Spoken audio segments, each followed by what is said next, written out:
Okay. We are back. Man, I need to start this off with the overarching point which I want to start us off with is that if I hold my hands here, you can see I am very nervous. Not just because of the game and it being a high stakes game, but for this stream in general. I'm hoping that nothing goes wrong. I've already had something go wrong before the stream, which I'll talk about in a little bit. But we got half an hour until kickoff. We're gonna obviously watch and commentate on the game. But before then, we'll obviously do the bingo card, talk about the lineups, that type of thing. Also talk about some kind of interesting tactical things that kind of change depending on the lineups here. And also kind of refer back to my preview that I put out this morning. But yeah, we'll we've got. I said I'm so stressed because like this. It's annoying because this isn't a game that I should be nervous about, and like I am particularly quite confident about about our chances of winning this game. I'm not too phased by Betis, and I'm not saying that I underestimate them in any way. They're obviously a good team in their own right, but I just don't see, with the momentum that we've gained over these last few weeks, I just don't see us being stopped. And that'll kind of be even more apparent when I go to kind of my score prediction and talk about like to talk about the like the scoreline that I expect us to win by.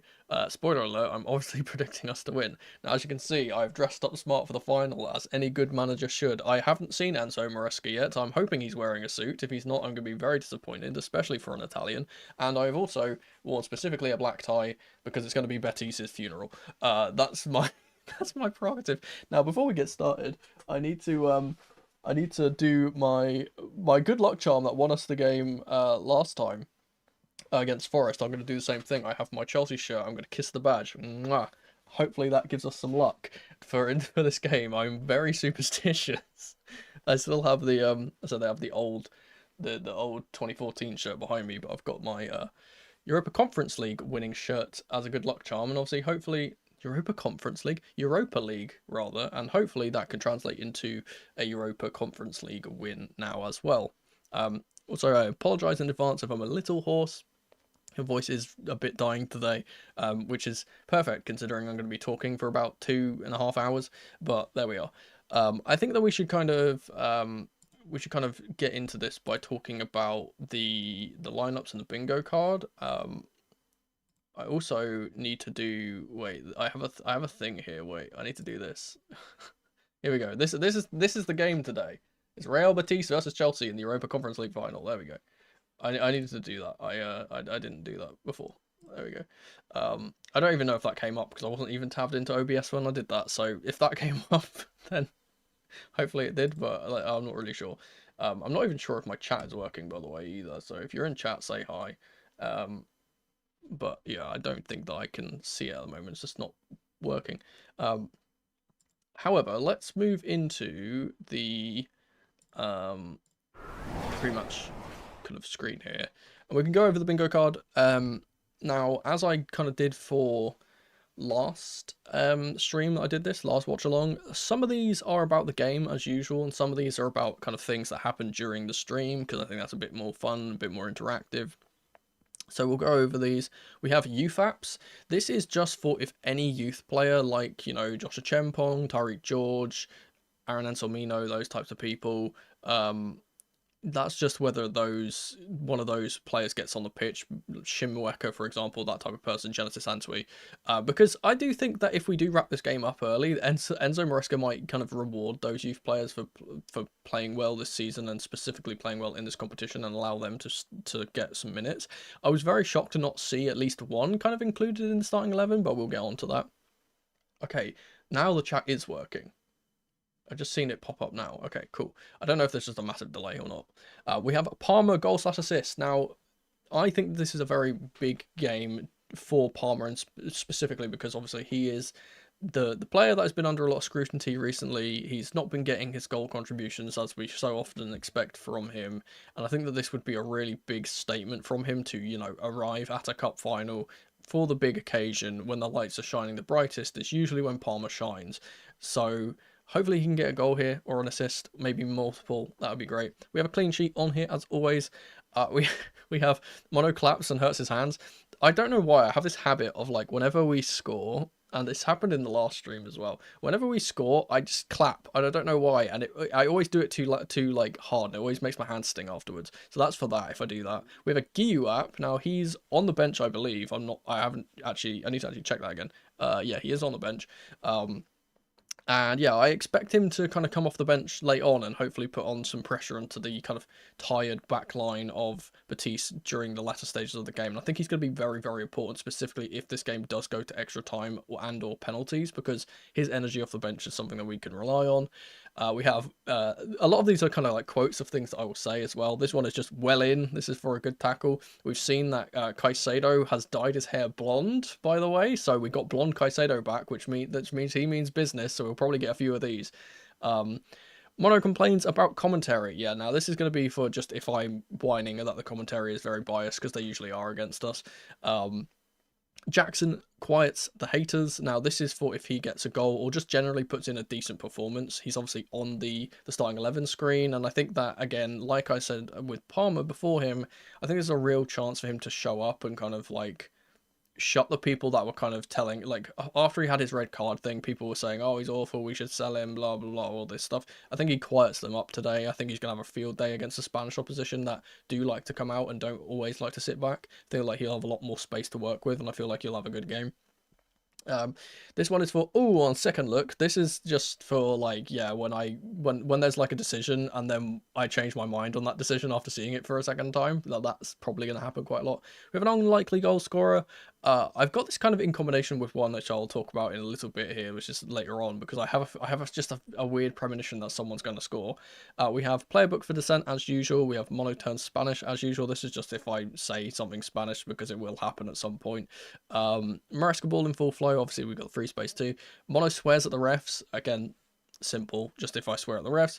Wide areas free. Now this is for specifically what I kind of spoke about in my preview, in the fact that I'd noticed in the recent games that Betis like to keep their defense very narrow, and this is just for if they leave those spaces open out in the wide areas for us and we kind of just exploit them. We've got a worldie for, again, if there's just a world-class goal, preferably not from Anthony, because he has been popping up with a few of those. We're going to cross my fingers not be an Anthony worldie, but we might have to tick that off if he does. I usually choose someone for player of the match. I've gone for Madueke, again, because of this kind of wide area issue that Betis have had. I think Madueke is going to have so much room to work with, and I think that he's going to have a field day out there. I don't actually know.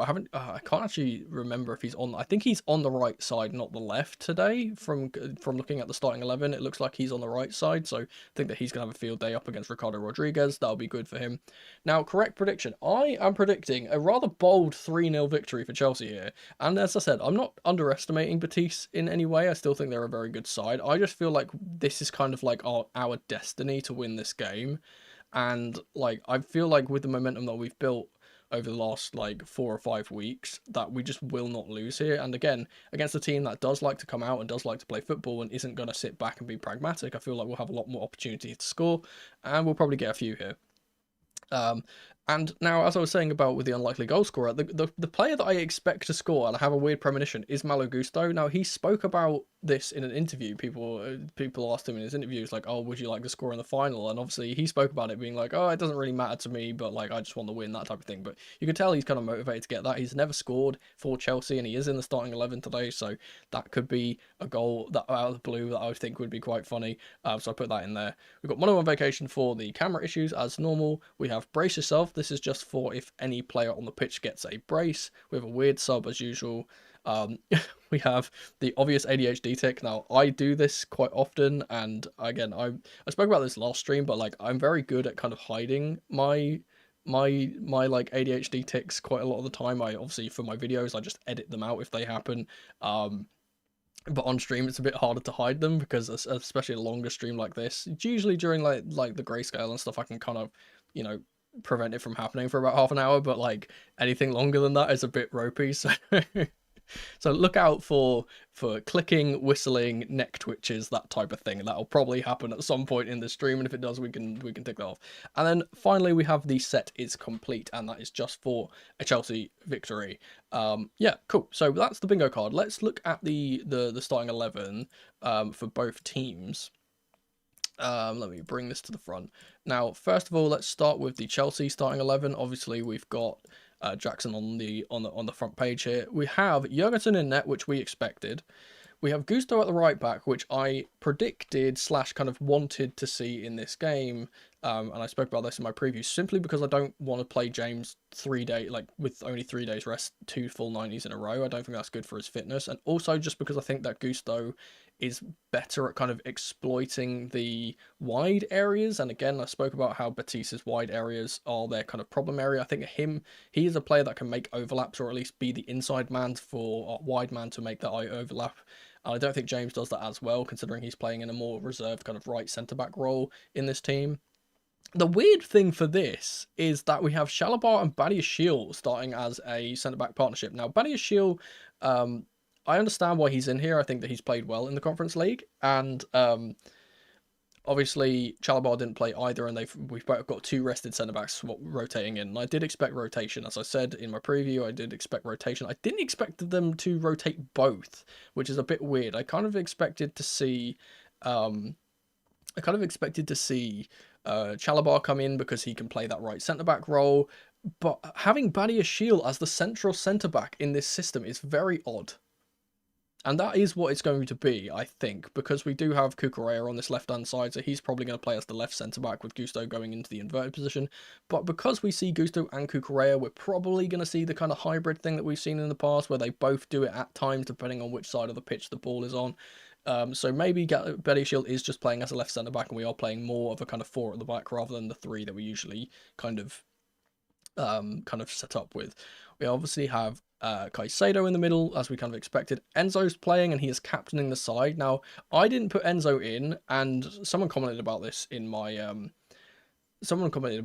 comments, and they were like, there's no way that both James and Enzo aren't playing. And in hindsight, yes, that is 100% true, and I don't know why I didn't really kind of think of that. But I kind of just assumed that we would play the same 2 that we've kind of played in the Conference League, and it feels a bit harsh on Dewsbury Hall for him to not be playing in this game, or at least not be starting, since he's been playing so well and has been a good servant for us in this competition. I feel a bit bad for him. Maybe he comes off the bench and gets a screamer. That would be nice.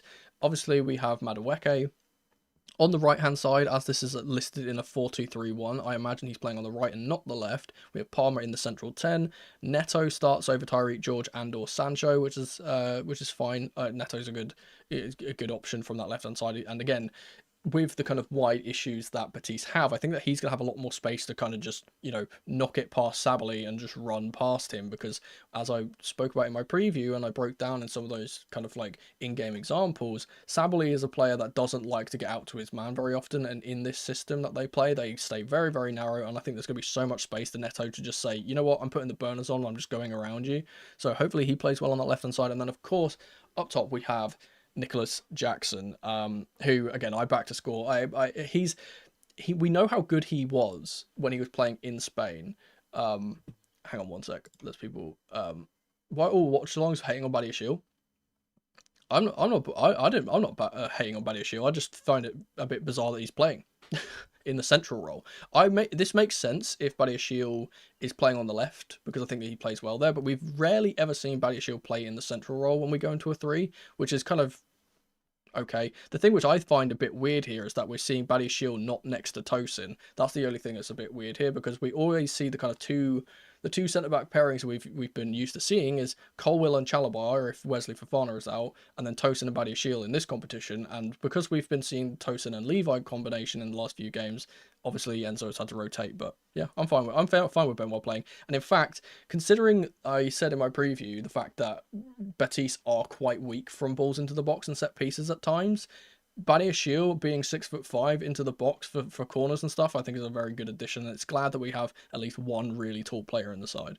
But yeah, I think Jackson, as I was kind of talking about earlier, I think Jackson is a player that suits playing against these types of teams better than the kind of teams he comes up against in the Premier League. Like, a lot of teams in the Premier League will sit back and defend really hard, and without that space, he doesn't work as well. He's much better on the transition. He's much better at playing us out from the back if we're gonna be like high pressed, which we might get pressed a lot by Betis in this game. It depends on whether they kind of respect us enough or they want to just take the game to us, because they do seem very confident, and rightly so. I mean, they've blitzed their way through the competition after finishing 5th in the group stages, so they're going to be full of confidence despite them having a bit shaky form in the league.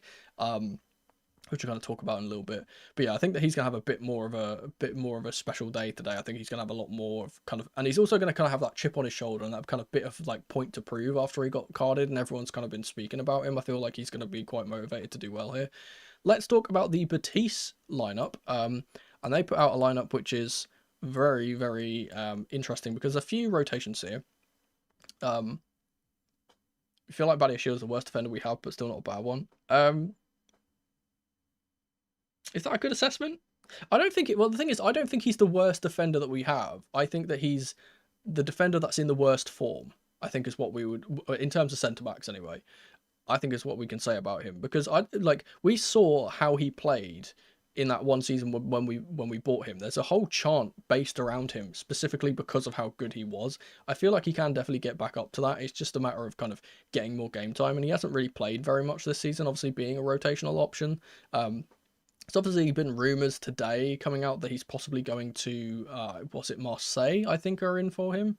But yeah, Disasi, yeah, I mean, yeah, Disasi if we're going to talk about centre-backs going out, Disasi is probably the worst, which is really upsetting, because I'm a big Axel Disasi defender, but yeah, he's probably gone. But yeah, let's look at the Betis lineup. Now, we have Adrian in goal, which I didn't expect. He has been rotating in and out of the side, and Fran Vietes has usually been the kind of the one that kind of starts for them. So very surprised to see Adrian, who's kind of the rotational goalkeeper, play here. Sabali, we expected. He's going to be on the right-hand side, Yusuf Sabali. Again, they do have a bit of a kind of aging like combination here in the fullbacks. We have Marc Bartra and Nathan as the two centre-backs. Now, okay, both good centre-backs in their own right. We have seen... Nathan is massive, by the way. I don't know, actually, I haven't actually seen how tall he is, but he, on the pitch at least, he looks absolutely massive, so he's someone to look out for set pieces and stuff like that. Bartra, obviously we know how good Bartra can be. We have Ricardo Rodriguez. I'm not sure why they've just called him Ricardo, but this is Ricardo Rodriguez, ex-AC Milan player, did he play for Torino as well? He's played for everyone. Ricardo Rodriguez, I don't know how old he is now. He must be in his like late 30s at this point, like 38, somewhere around there. He's played for absolutely everyone. He's a real journeyman left back, and because of that, he might have a tough time up against Madueke today, but that's why I'm kind of glad to see him in the starting 11. But again, good defender in his own right. Very good at going forward, I would say, as well, Ricardo. So is that we have Johnny Cardoso in the middle, and the thing which is interesting about this is that he's partnering Pablo Fornals, who's playing in the deeper role. Now, I put him in my preview, I put him further up, which suggests to me that they are going quite attacking, because Johnny Cardoso is more kind of one of those kind of holding players, and he usually is next to Altimira in the middle. And for him to be, Altimira to be replaced by Fornals suggests that they're going to play either a kind of 4-1-2-3-1 type thing with two like advanced midfielders in Isco and Fornals, or Fornals is playing quite deep and he's going to kind of play in a bit of like an Enzo Fernandez role where he can get up and down. That said, I put him further up because they do like to kind of play him on the left side sometimes. Obviously, on the right hand side of the attack, we have Anthony, who is clearly the danger man and the person we should be really looking at. He's going to be up against Cucurella, and that's going to be a tasty fight, is all I'm going to say. I think obviously Anthony's in really good form. We've seen how he can perform against Premier League sides, though, and that kind of makes me a bit less scared of him, but I know that's probably a dangerous thing to say. Up against Cucurella, who is a player that, to his credit, has been very, very good defensively this season, but is a bit irrational at times. Maybe Anthony can get the better of him if he kind of commits too high. We've seen that with Cucurella. We obviously have Isco, who is the captain, who is the 10. Massive danger man. He's their top goal scorer, top assister. Obviously, him playing in that kind of free 10 role, drifting to either side, picking up the ball in central areas, being able to dictate play. kind of stopping the ball going into him is what I kind of spoke about in my preview. We kind of need to do in order to kind of shut them down, because he is the main danger man, for my opinion. We have Eze Abde. I can't pronounce his last name. It's much longer than this, but this is how they put it. Yeah, and again, another quite exciting winger that they have. And then another danger man in Cedric Bakambu, who has been one of the best strikers in the Conference League, and it's been very, very good for them in the kind of clutch moments where they need goals. He's been the one to get them goals in this competition. Obviously, they have quite a few absentees that I spoke about in my preview that are missing, but I can't. Obviously, they don't have their bench here, so I don't know which of those absentees are actually out and which ones are kind of maybe playing. So the main one that I'm kind of concerned about is Giovanni Lo Celso. I don't know if he's on the bench. If he is, that's a much better kind of thing for Betis, because he is the second highest goal scorer and assister with Isco. But there is like the four main ones. It's Diego Llorente, Hector Bellerin, Chris Avila, and not Chris Avila, the other Avila. I forget what, Chimi Avila, and who's the other one? There's another player who's out, and I can't think of who it is. Who is it? It's gonna bug me. Is it Cucho? I think Cucho Hernandez is ineligible to play, as is someone else. There's another person who's not in the squad, I believe. But regardless, very, very strong from Betis, very, very strong from Chelsea. But the thing which is interesting about both teams is they are both kind of rotated a little bit, which I didn't really expect. I expected Betis to play a full kind of, this is our starting 11 in the league. I expected us to be a bit more rotated than we are. So we're both playing very, very strong teams. But again, yeah, very good from both teams. We've got about 9 minutes until kickoff. So yeah, I don't really know what else to talk about. We kind of got that out of the way. Let's see what you guys are saying. I apologize, I've been kind of rambling. Trainline is such a random sponsor. Yeah, that is a bit weird, isn't it? They have Trainline as their sponsor. I'm not sure if that's like, but I'm not sure if that's like is that their front of shirt sponsor as well? I haven't actually really paid attention to it, but I don't know, because some teams have sponsors specifically for just the lineups, but obviously we've got the Mac one here. Strasbourg could probably win this if they can beat Forest. Well, I'm completely lost at where the Strasbourg kind of mention is going from. I must have missed something up top, I think. I'm not sure. Are Strasbourg playing at the moment? Is that what's going on? Let me take a check. Why is it defaulting me to images? I still can't believe Strasbourg beat PSG, to be fair. I think that the thing is with Strasbourg as well is like they've obviously qualified for Europe now because PSG won the cup, and like that benefits both teams. And I've just got what you meant. Okay, I've just clocked what you meant. Yeah, you're talking about next season, right? I literally just clocked it. Like, oh, that's what you're talking about. And when I looked over, that's what you said. Yeah. I think that yeah, Strasbourg definitely have a good chance of winning that competition if they keep the momentum from this season. My fear is that without Andrei Santos, without Petrovic, without, some other players that are probably going to be moving on because of, let's be honest, it sounds horrible, but because they are our sister club, they are a bit of a feeder club. They're not there to win trophies. They're there to develop talent. That's like what their kind of role in Blueco is. But yeah, so because they're losing they're losing their player of the season and their second player of the season, like, it's quite harsh on them, admittedly. But I imagine that Petrovic and Andrei Santos are going to be big parts of our team next year, and because of that, I don't think they're going to be as good. I would say I don't think they're going to be as good in the league. Maybe they go on a big cup run, and again, the competition in this league is not particularly great. I think that they'll roll over a majority of teams. I think they'll make it into the top 12 in the league phase. Whether they get through the knockout stages is another thing, because they're better in league football than they are in cups. So maybe they kind of struggle towards the end phase. It really depends on who else is in there. Obviously, Forest is in there, I'm pretty sure.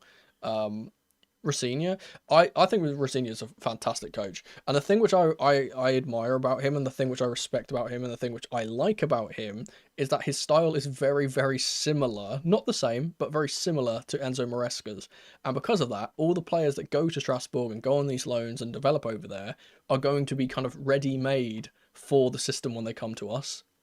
That's the reason why I think Andre Santos is going to have such a good kind of a good year here, because he kind of knows like what his role is in this type of system. The main one for me is Petrovic. Obviously, we've seen how good Petrovic has been and how he's developed throughout this year. He's obviously Ligue 1's best goalkeeper by a mile. But the thing about him, which is really interesting, the thing about his development that I excites me a lot, is that obviously we know Petrovic was, out of the two goalkeepers when we had them, out of Sanchez and Petrovic, he was the better goalkeeper. It was a bit bizarre to see him sent out on loan, but it's very good that he has, because he's proven himself, and the specific thing which he's proven himself to be very, very good in as well is his passing. His slow kind of, that possession-based short passing out from the back, which is something that Enzo Maresca adores, and basically he's threatened multiple goalkeepers to substitute them if they don't play it short out from the back type of thing. That's the kind of thing that suits our team very, very well. And I think that if he can translate that to this league, which might be a bit harder with the kind of more intense pressing that is in the league, in the Premier League rather, but yeah, him coming back I think would be a very big boost for us. And I think Liam Rosenior deserves a lot of credit for how he's kind of managed that young team, because you think about it, like obviously they've got great players, right? We know we've loaned them some decent players. They already had decent players in their own right, like Nanasi, like Mega, for example, Mamadou Sarr, those types of players, right? They already had good players, but he's really kind of he's done a similar thing to what I think Enzo Maresca's done with this team, where he's kind of instilled that belief in a very young squad and said like, hey, it doesn't, like age and experience doesn't matter. If you play as a team, you play well, and you're very united, and you stick to the game plan, like you're going to have success, and that's what they've been doing. I haven't actually watched his documentary. I'll have to watch that. But yeah, we've got 4 minutes until kickoff, so I'm going to swap into the other thing here, the other screen, if I can remember how. We need what do we need? We need to do this first. Wait. God, I'm fumbling because okay, no, that doesn't have it open. Okay, right, excellent. Boom. Let us go into this screen. Waba. Okay, so now we should have the two lineups will be scrolling. We have some match facts at the bottom. We've got the score at the top, which I'll obviously change in game when that changes. There's annoyingly this gap between me and it's the opposite way, between me and the kind of lineup, and that was supposed to have match facts on there from the Chelsea website, but the Chelsea website is really annoying, and it has this kind of scrolling feed of like posts that go along. So when you've got it as a browser source in OBS, it scrolls the page down every time, and just kind of anytime there's a post, and I have to keep resetting it, so I can't do it. So if I could actually show you, I have like the two things here. They were going to show the match facts. I could scroll it up and try and find it, but because they've got this scrolling thing, it just it stops working, and it's annoying. So I'm just not going to bother having that on. But yeah, we've got 2 minutes until the game starts, so let me switch over my I think, and it keeps, the Discovery Plus website keeps crashing, which is really annoying. They've just played the anthems. Pretty smooth for Chelsea. Finished top in the league. I'll do my best to commentate and do that type of thing. But like my throat is a bit hot horse, so if I do sound a bit stupid, then players are walking.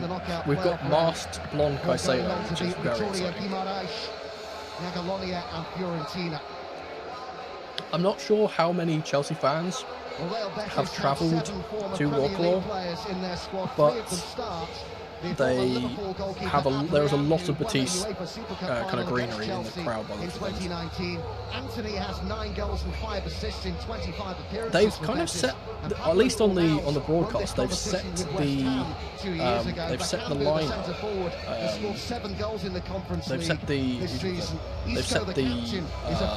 lineup in a 4-3-3 for them, which is something they can definitely play. I would imagine Isco plays a bit higher. I don't think it's going to be a flat 4-3-3 like they've put out. There are so many green shirts in the crowd. I think they've probably got the advantage in terms of Chelsea. Pray this is the last time we hear the UECL's talk. Yes, thank you. I want to be singing in French and Italian and German and English with my Champions League theme next year. Thank you. Up to Chelsea from Australia, 3 AM for you. Dedication to the craft, and I respect you for that. I know how difficult it is to kind of wake up in annoying times because I'm a person that has an American partner and I am on American time all the time. So yeah, for me it's currently about 11 AM. Yeah, around 11, 12 AM. It should be noon. It should be noon now. It's literally just hit noon where I am. So I understand. The ticket prices, inflation of flights, hotels, is disgusting. Yeah. The funny thing is, I was actually I was actually supposed to be in Poland. I wanted to do a match vlog for this game, but yeah, as you said, the inflation on the price, the audio can be heard. Thank you very much for letting me know. There we go. I just realised I didn't have that. Oh God, please, God, you know it's a mistake. Don't copyright strike me. Thank you for telling me. But yeah, I forgot what I was saying. But yeah, no, I was supposed to go there, and the ticket prices for the actual game at the time when I looked were really cheap. They were like 25 to 50 quid, somewhere around there. But the flight prices were ridiculous, like utterly ridiculous. And I was like, yeah, no, that's not going to happen. So I didn't end up going.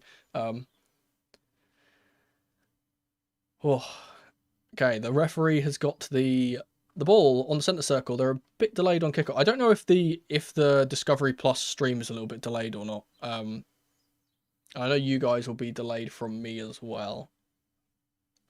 I tried to figure out why that is, but I couldn't figure it out. I haven't got it set to a latency mode, so I don't know why it's doing that. But there we are. Oh, I'm very nervous. I'm very nervous. Come on, Chelsea. We can complete the set. Chelsea are kicking off. It's Cole Palmer with the kickoff. He plays it back to Jurgensen, who's going to long ball it up to Nicholas Jackson, who wins his header, then loses out on the ball again. They're already setting off on the left wing, but Chalobah has crunched their player and has taken one in the face, I think. First tackle of the game, and Chalobah's already in pain. That's not good. But yeah, they got Alzuli, who was running down the left side, who's very rapid by the looks of things. He was beating Gusto for base, about a minute behind, yeah. I'll see if I can, I'll see if I can change that. I don't know if I can.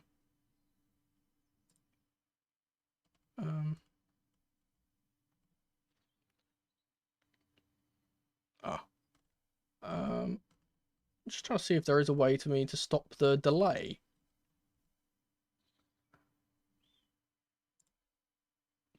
Yeah, see, it gives you like message delay, slow mode, and I don't have that on, so I'm not really sure.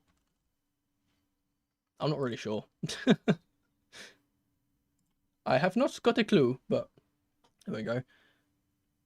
There's been a foul on the goalkeeper from Nicholas Jackson, a bit too eager there. Chelsea is starting with a very high press here, which is what I wanted to see. They're obviously a Spanish side. They like kind of, you know, passing it around. God, Jackson was so... If he doesn't foul the goalkeeper there, he's so close to stealing that.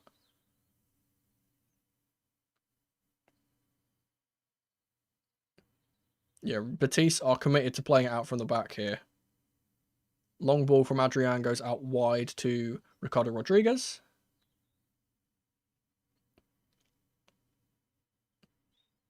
The pressure has sent them all the way back to their centre-backs and all the way back to Adrian. It's Palmer who's the kind of leader of the press here, and Jackson's drifting a bit wide. He's won the ball.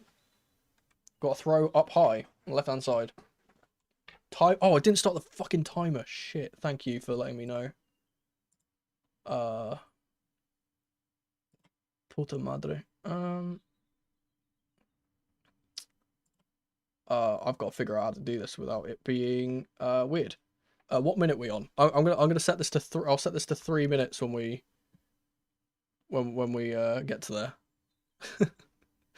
And we'll kind of get it going.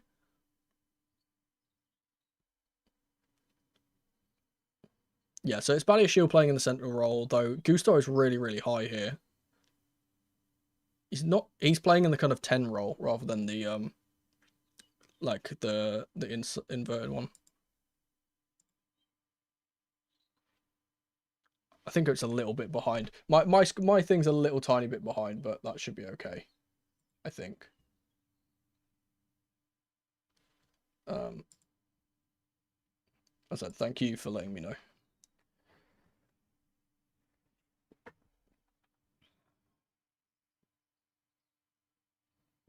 Cedric Bakambu has fouled Chalabar as he's trying to play the ball out.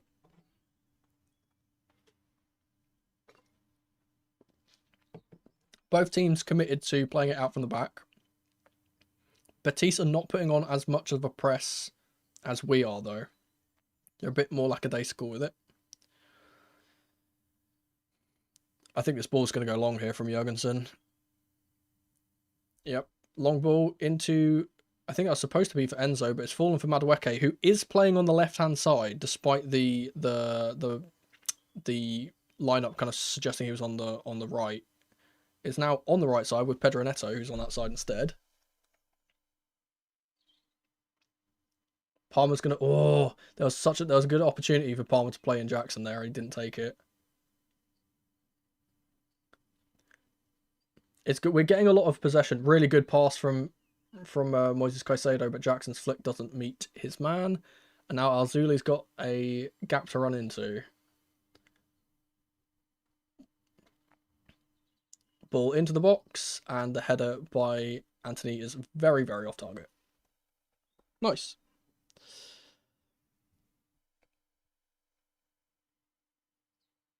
I said I think we've kind of started the game very calmly, which is something I was worried we wouldn't do because we have been a bit nervy at times this season. I've also just realised that because I don't have the match facts here, I can stretch this out again. There we go. Cole Palmer running down the right-hand side. On transition, we've got Neto running with him. He's beaten one. He's taken a shot, but it's gone straight at Adrian. Didn't quite get the wide kind of whip on the ball. Moises Caicedo's won the ball back, and the referee has given a foul for something.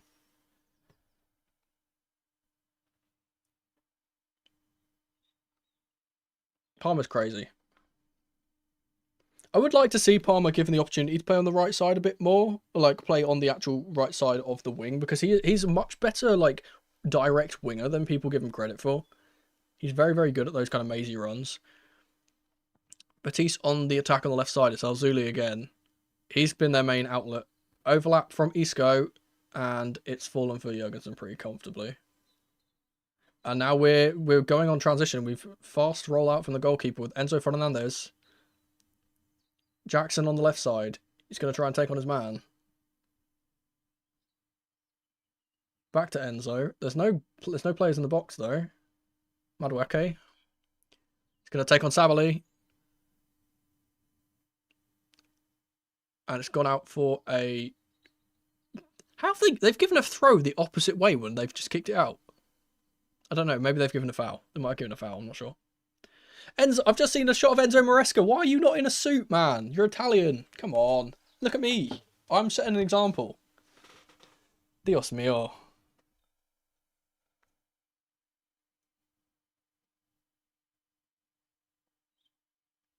Long ball from Bartra. Doesn't reach his man. Badiashile, of course, way taller than their strikers, so he's going to win that quite comfortably.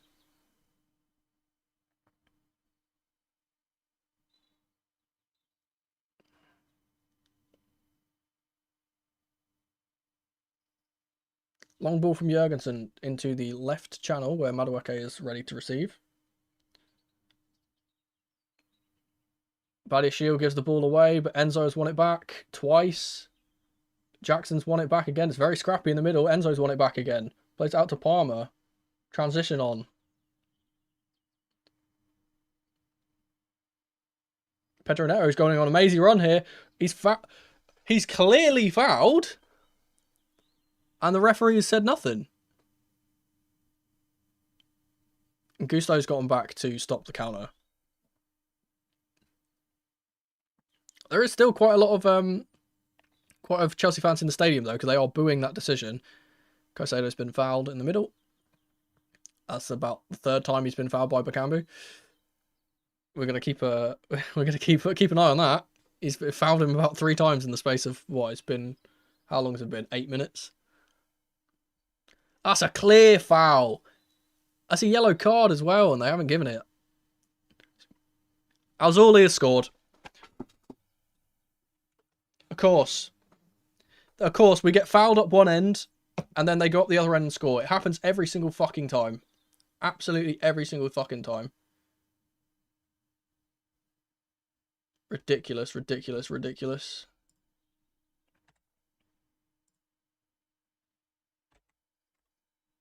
It was always going to be him as well. I said he's the danger man.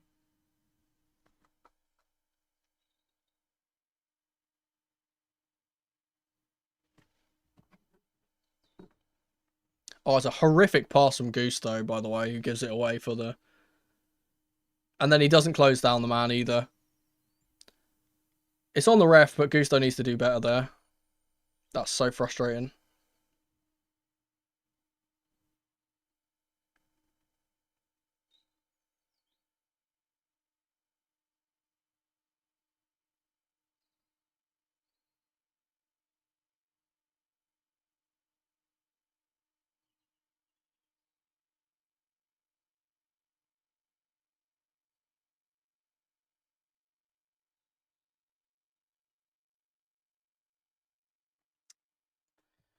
Yep. Work to do now. Jurgensen plays the long ball long. Maresca's going to be annoyed at that, I can tell. It goes all the way through to Adrian.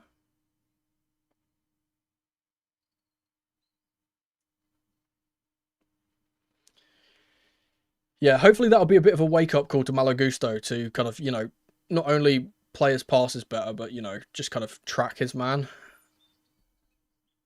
Here is Gusto on the ball. He's launched it up into the air. There's a bit of... There looks like there's a bit of nerves between our players now. Caicedo's battling for it in the middle, and he's won it. Enzo being fouled. They've just kicked the ball away, and they've surely got to get a yellow there. But Caicedo has struck out at the player and might get a card here. God, referee, he kicked the ball away and stopped the restart. Give him a yellow.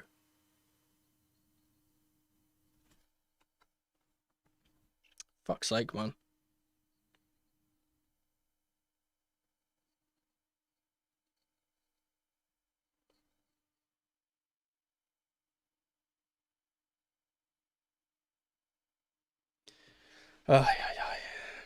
Yeah, Isco is a baller. I said I said to in my pre-match ramble at the start of the stream, like, he's the guy we need to watch out for. He's got the most goals for them, the most assists. He's got that free kind of 10 role that he always pops up in random positions.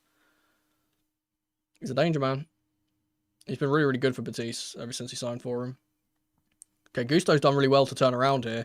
Gives it to Palmer, who's been he's so good, man. He's so class. He's completely escaped 2 players there. Pedro Neto on the right hand side. Can there be a response here? Gusto's overlap is not good enough, and the pass is not good enough either. And it goes out for a goal kick.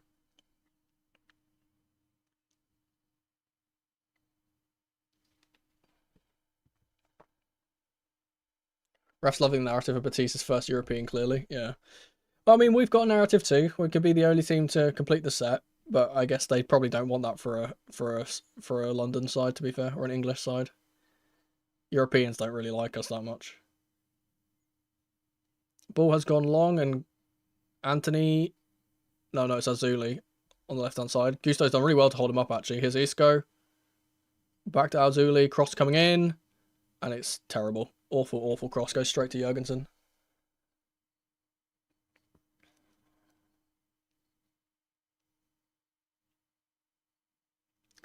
Makes you wonder if the extra 2 days of rest for Betis have kind of helped them here, because we don't look as kind of at it. Great pass from Caicedo. Never mind, it's intercepted by Anthony.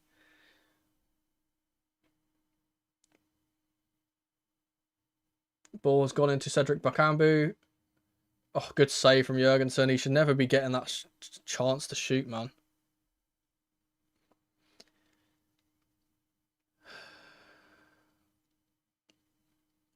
Yeah, to be fair, I'm not even sure if it's like him not fitting the system particularly. It's just he's just had a very poor season. Like that happens to players. Like he had a really good season last year, and then he's just had a pretty poor season this year.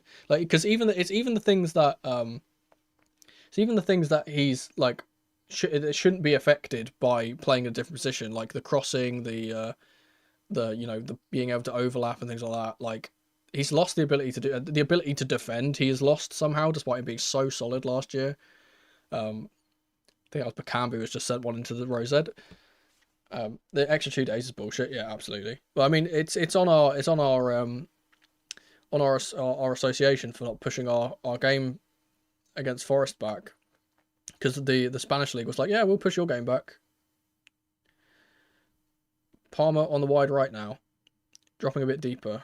Joe Cole is the man on the sideline. Love that bloke. Caicedo, very good turn, has gotten into Nicholas Jackson. Ball out wide for Madueke. Here's the danger.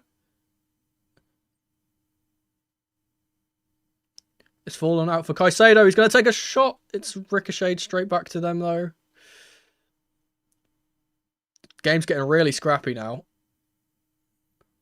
Have they just given they've just given a foul for a handball? Oh man, this referee is pissing me off.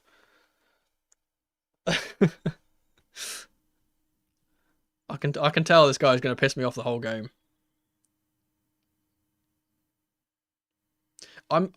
Even though he's been playing there quite well recently, I'm really annoyed / kind of upset that Madueke is playing on the left-hand side, because he's so much better on the right, and I feel like he'd be doing so much better if he was playing there up against Ricardo Rodriguez.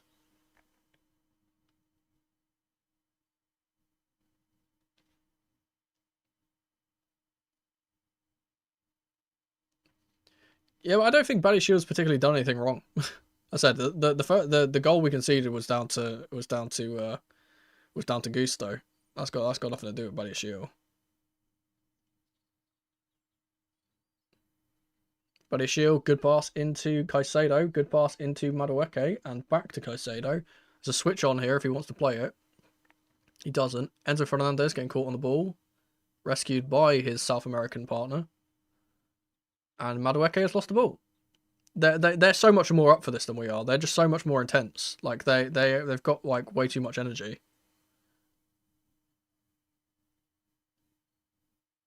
Ball from Johnny Cardoso out to Alzuli. Rodriguez has gone up with him, which leaves a bit of space in behind if we can win the ball back here. It's back to Nathan. Isco has dropped deep to receive. Playing a 1-2 with Bakambu and finding not much kind of room there. Ball in behind for Bakambu is a good idea, but Cucurella cuts that out pretty nicely. Gets it to Madueke. Jackson has been fouled on the halfway line. Where's the card, ref? He's spinning in for a run in behind. Where's the card? Stupid. Don't understand why James didn't start. It's because he's not fit enough. He can only play 190 a week. He physically can't play like multiple games a week. And to be honest, like I'm fine with James playing on the bench as long as he doesn't get injured. Like he's been so important for us. I think that him coming, especially if this game does go to extra time, he's going to be so important. Great ball in behind from Palmer into Jackson in the right channel. He's cut back, plays it to Gusto, and the opportunity's kind of lost. Palmer over to the left with Cucurella, who's inverted. We've pushed up really high now, so we've got kind of some control of the game. Good ball from Palmer into Neto on the right-hand side. He's going to try and take on Ricardo Rodriguez. Thinks better of it. Back to Palmer. Neto's going to whip one. Nope. Dummied me. I think Palmer's offside. Maybe. He's gone into the box, Palmer here. He's been tackled. Good work from Neto to win it back. There's more pressure on us. More pressure on them now. We're doing well to keep the ball here. Caicedo. Gusto's made a good run there. Caicedo lifts it over the top for Neto, who does keep it on, apparently. Looked like it went off.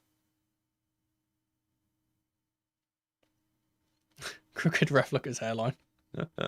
Badiashile. Beautiful ball out to Madueke. We need to see Jackson making some movement to the front post or something so Madueke can whip the ball in those scenarios. He's not really making that decision for him.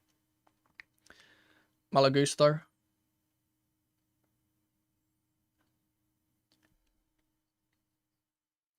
We've been patient here. We're not rushing things. Switch ball from Chalobah is too weak and it falls to Betis, but Badiashile's going to win this back.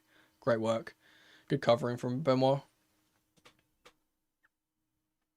Beat Anthony for pace. He's got those long strides.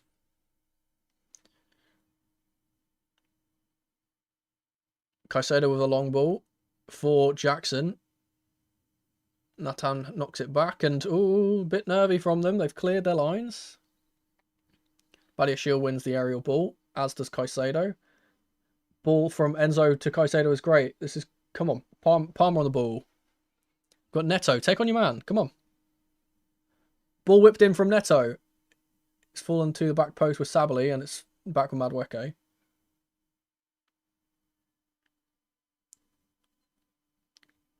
Back with Caicedo. It's turning into one of those games now where we've got to kind of break them down. Palmer, great turn. Shoot! Man, he could let fly there. If that's before January Palmer, he shoots there. Badiashile's trying to deal with Anthony, trying to help Cucurella with him. They haven't got the numbers up though. They've been under so much pressure they haven't got the numbers up, so they've gone back now.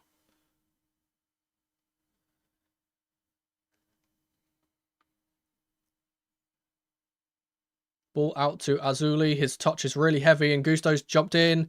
Oh, he's done really well. Oh, Johnny Cardoso should be scoring there. We've been let off. Oh, it's taken the deflection apparently. Didn't look like it did. I think it was a cuckoo. Azuli is causing us so many problems, man. So it's always on Gusto's side. It's just Gusto. I mean, it's a bit unlucky. I'll say that's not really. It's not really bad defending. It's just a bit unlucky. It's ricocheted back to him after he's tackled him, but it should be 2-0. Let off though.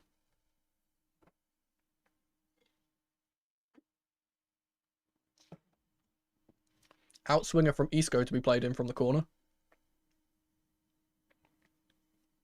It's a terrible, terrible one, and Benoit Badiashile wins it at the front post. Great strength from Madueke to get the ball, and there's a handball by Sabali. They've kicked the ball away again, and then they're not getting anything for it.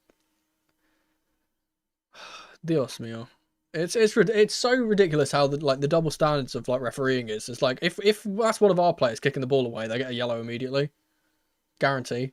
Guarantee that'll happen later on in the game. We'll kick the ball. One of our players will kick the ball away, and they'll card him. Benoit Badiashile. Yeah, the thing is, I don't ever get worried about us conceding and or us playing poorly in the first half, because we usually do. It's the second half where we really come alive, especially when we get adjustments and from Maresca and substitutions on. We've always played better in the second half, so I'm not too worried. If we can get back into the game in this half, then we'll probably win. Chalobah wide right here. It's going to go back to Philip. Now to Cucurella.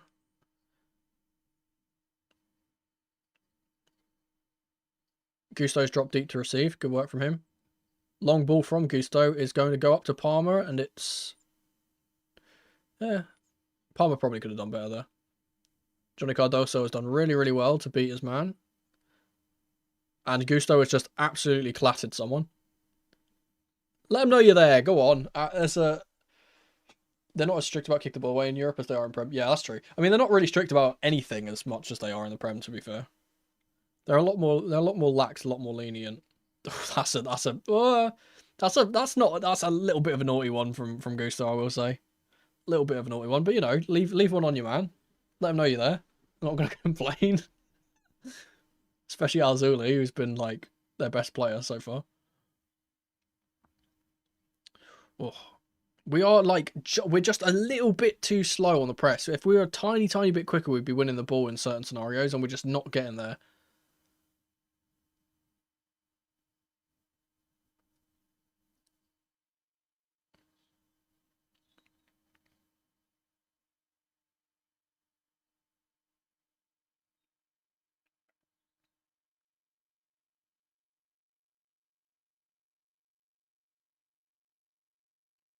Neto wins the ball back beautifully. Caicedo, good strength from Moises there. Referee, yep, thank you. Yeah, I mean this is a real. As I said in my kind of like pre-match stuff, I feel like this is a game where Palmer really needs to step up. Like he hasn't like he will admit himself he hasn't been good enough in these last like few months. Today is a day that he can announce himself back on the main stage. Gusto.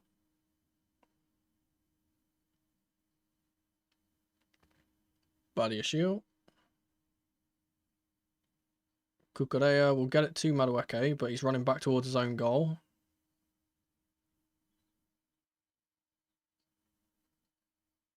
Oh, great pass from Benoit into Gusto, and he's fouled by Isco. Quick free kick is taken, though, and it's cut out.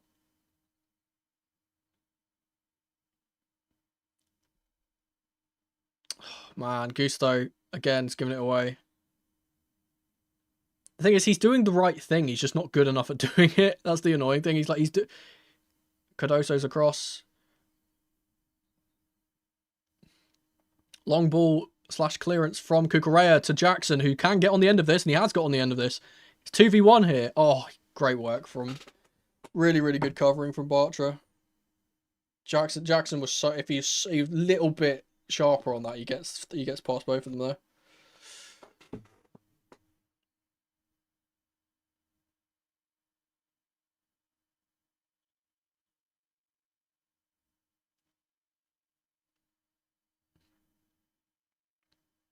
Long ball into Bakambu is cut out by Cucurella. Benoit Badiashile, who's playing in midfield at the moment, has won a throw.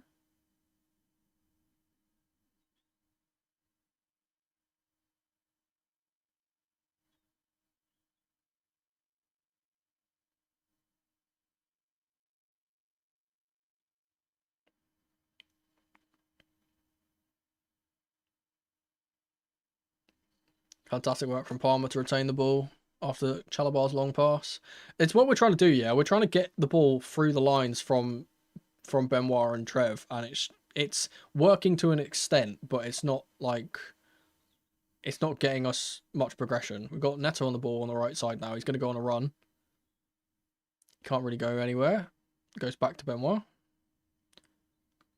Caicedo, great work from him. Fantastic. Ball out with Madueke. Just put the ball in, man. Like, just swing it in. Give Jackson something to feed off.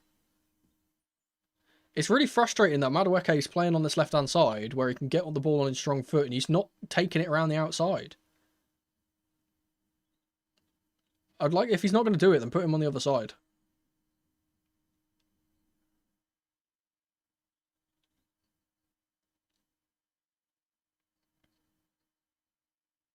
Caicedo. Ball over the top to the wide side. Here's Madueke. Now he can take on his man. Go on, put a ball in. Do something. There we go. Takes him around the outside. Cuts back inside. He's not getting the better of Sabali here. And to their credit, Betis are playing a lot better in terms of dealing with the wide threats than they have been in recent games. They're actually getting out to them. It's like they've watched my video.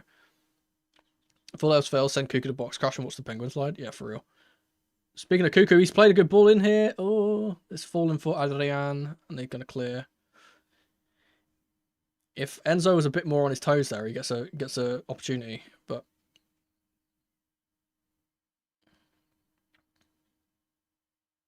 Pedro Neto. And back to Badiashile.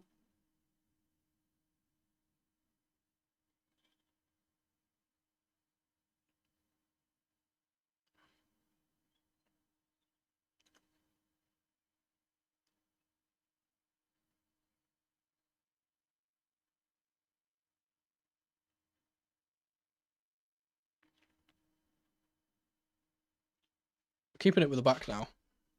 It's going to be one of those nonny games. Yeah, maybe. I mean, he's. I will say, I'm watching him when we've got the ball with our centre-backs. He's trying to make runs in behind, but the centre-backs are just not finding him. Great ball from Benoit again. Here's Enzo. Madueke now. First time ball. Oh, it's so close to getting through to Jackson. Great work from Cuckoo to win the ball back, but it's gone out for a throw.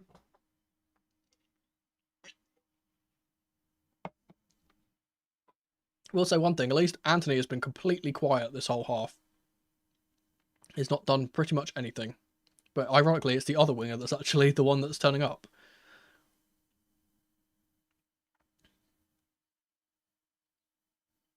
Long ball from Bartra into Cedric Bakambu. There's a foul on Caicedo in the midway.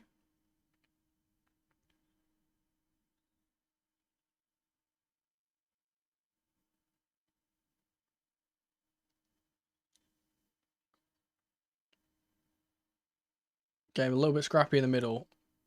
They've got a break on here. Isco to Alzuli. He's got straight past Gusto, but oh, Gusto, great recovery. Great recovery to get something on that. That's better. That's much better from him. Anytime he gets on the ball, though, it's danger. Like, he's actually, like, taking on his man and, you know, doing something, whereas our wingers are kind of being a bit less inclined to do that. Will be another corner. It'll be the in-swinger from Isco this time.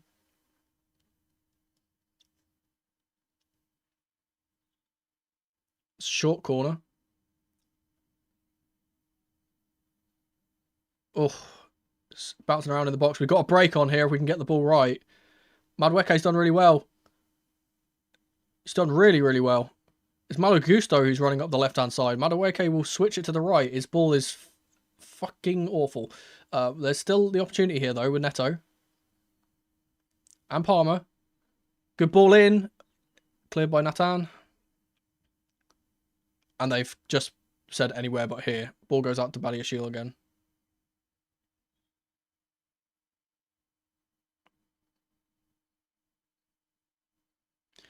We need to move the ball a bit quicker. We're being a bit too slow here.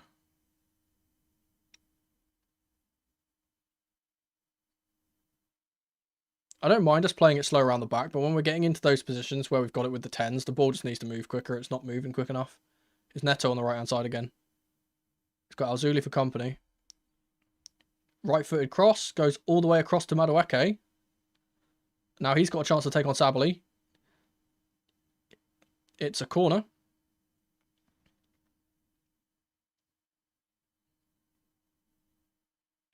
Noni is our most reliable winger, though, so that's a really silly thing to say. And considering he's playing out of position, I don't think he's like done too poorly. It's one of those things where he's not playing in a position that I would prefer for him for this game. Short corner's gone to Palmer, and out to Gusto. His pass is intercepted, and he will win it back. Here's Palmer again, left side. Oh, he's done really well, but Neto hasn't read his pass, man.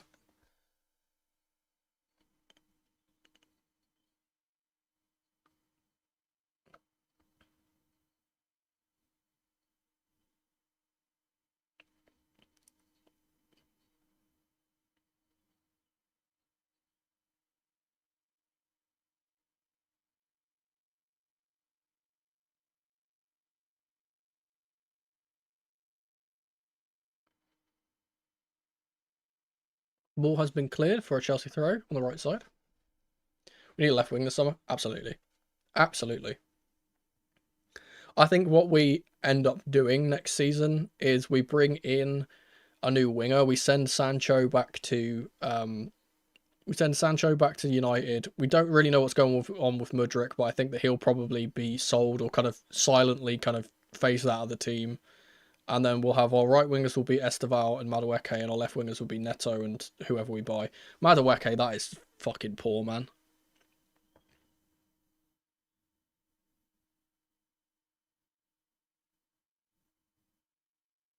He's got to be swapped to the right hand side or taken off at half time because he's been fucking dog shit, like absolutely fucking dog shit. He can't play on this side. That's not his game.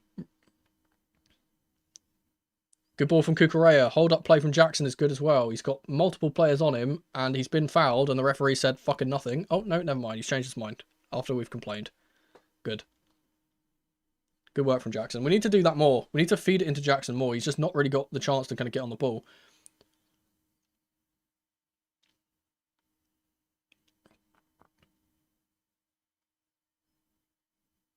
Gusto into Caicedo.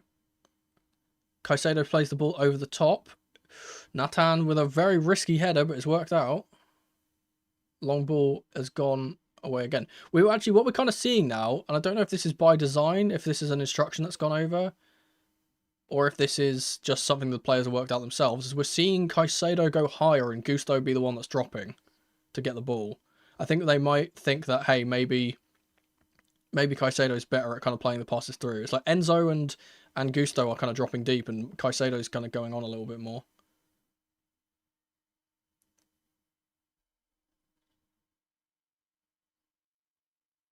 Enzo's gone really high now, though.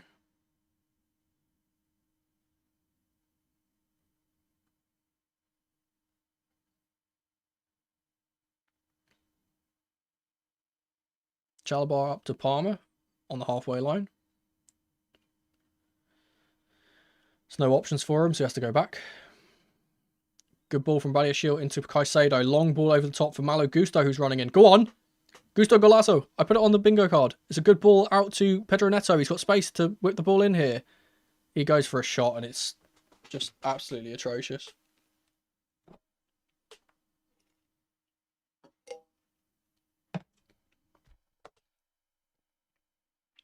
It's the right idea from Gusto. I'll give him credit, though.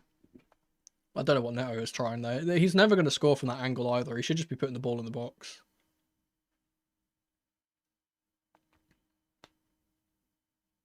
I think our players are a bit too drunk after securing the UCL.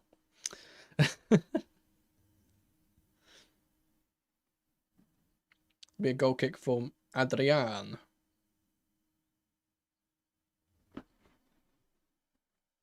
He's being told by the referee to hurry up. They're time wasting already. It's 35 minutes and they're already time wasting. Ridiculous.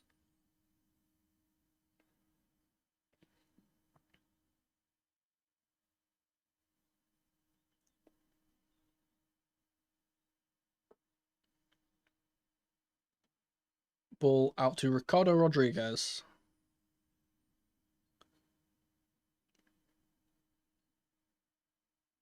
Isco's got Caicedo for company. I will say one thing. Caicedo is trying to stick to Isco as much as he can, but he's so tricky. It's like he's having a tough time doing it on his own. It's Sabali.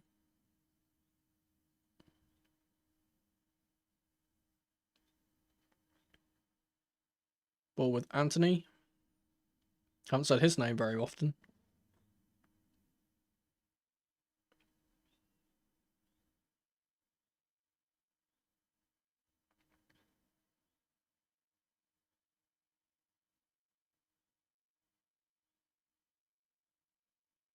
Gusto's done quite poorly there, and it's Isco running down the right wing, or left wing rather. Gusto's got back to stop him, to be fair. Good ball in from him, but it's going to run through to Jurgensen. Good shielding by Badiashile there. By Chalobah, rather. There's a fucking Betis fan with a half and half scarf in the crowd. Kick him out of the stadium, man. Get rid of him. Half and half scarf. Who the hell are you?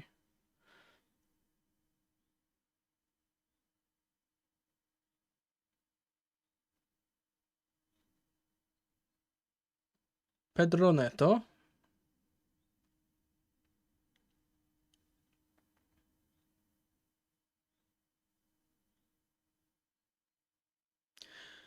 I think at least in the second half, we need to be a bit braver here. We need to be a bit braver and commit another player up the pitch. We having 3 players back is just not helping. Because we're not getting an option. Long ball from Badiashile. Good ball from him as well. Good take from Madueke. Go on, take him on. Play the ball. Go. Do something, man. Kukurea back to Madueke. Yeah, Cuckoo is committing higher up the pitch now. It's Moises Caicedo. Good ball over the top for Palmer. Gets it to Jackson. Oh, they're having a mix-up at the back. Gusto's done well to win the ball. Falls back out to Pedro Neto. Pressure here now. Palmer on the right side. See, that's what we need. That's what I said. We just need to commit one extra player up the pitch. We commit Cucurella there and we get an opportunity. We just haven't been doing it well enough. So their defense is quite panicky. Like when we play the ball in there, they're not like clearing it confidently. It's all very much like you know. Oh fucking hell! Our players are like not. They're literally just not on the same wavelength at all. Enzo's made up. Oh, good work from Jackson to put pressure there. And now there's an offside flag somehow.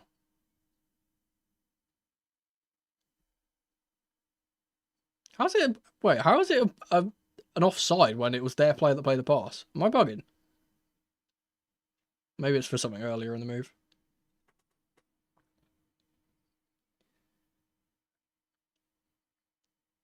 Nani doing his best Sancho impression. No, a Sancho impression would be if he was taking on his man and then just never shooting. Because that's what Sancho does. He takes on his man, goes inside, and then never shoots. How is that an offside? It's their player that plays the ball back. How is it an offside? It must be for something that happened earlier, I guess. That's silly. Cucurella given away by Enzo. Here's Alzuli. Got Gusto for company. He needs support from Neto, though. Does get it.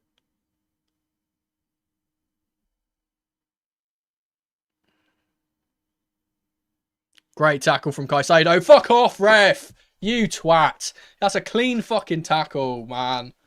He's useless fucking referees, man. That's a clean fucking challenge. Gets all of the ball. Happens every game with Caicedo, man. There's such an agenda against him. It's a perfectly clean tackle.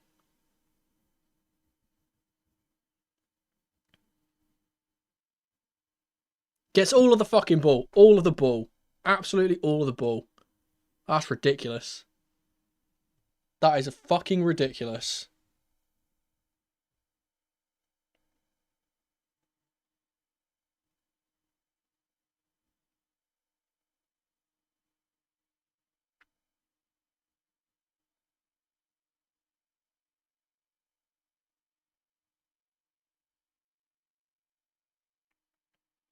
Anthony's lining up for this, which spells danger because he scored free kicks from this distance before.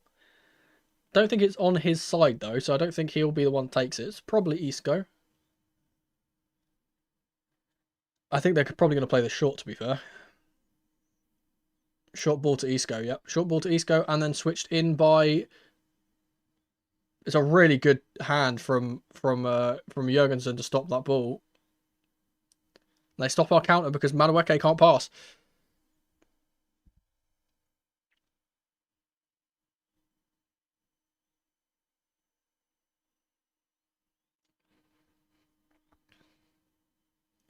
Ball from Chalabar has reached Palmer. He's looking for a pass here. Gets one to Gusto on the right-hand side. He's going to run up the wing, which is what he's best at. He's decided against it, though. Apparently, James is warming up on the touchline. So there might be a sub coming here. Good ball in behind from... Oh, my God, that's so close. That was a really good ball from Madueke in for Enzo. He's just not quick enough to get there. He's clattered the goalkeeper as well.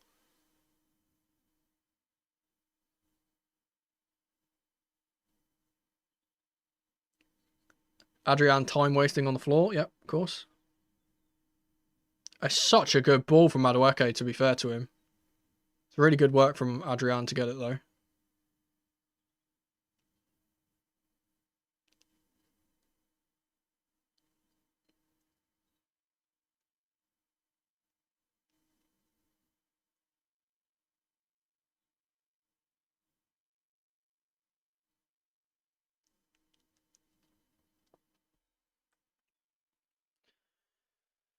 We've got 3 minutes here to get a goal back before half-time, or it's going to be a bit of a mountain to climb in the second half. Anthony's trying to take on Cucurella. Get the fuck out of here, mate. Oh, no, he's actually done well to keep up. Back to Sabali. Good work from Neto to win the ball back. Jackson. Oh, my God, that pass needs to be better. Caicedo now. Running through the pressure. Great pass through the pressure. It's Gusto to Palmer. Up to Madueke, who has swapped to the right-hand side, interestingly enough. Gusto. Whip a ball in. It's over the top. It's to Pedro Neto, who's on the left now. I think it's too late for that. They've got like 3 fucking minutes of the game and you finally swapped them.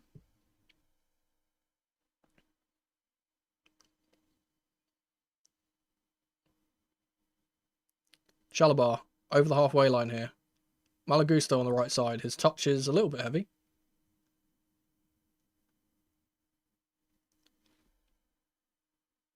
Yeah, hopefully we get a bit more dynamism from Noni now, but it just feels like it's too late in the half. Cucurella, ball over the top for Palmer. Headed out by Rodriguez. Jackson's done well to pressure there, but they've played out of the pressure well. Ball over the top for Alzuli is not going to reach him. Chalobah can clean that up pretty comfortably.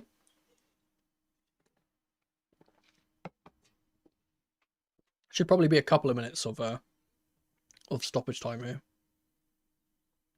Not any more than that, I would imagine.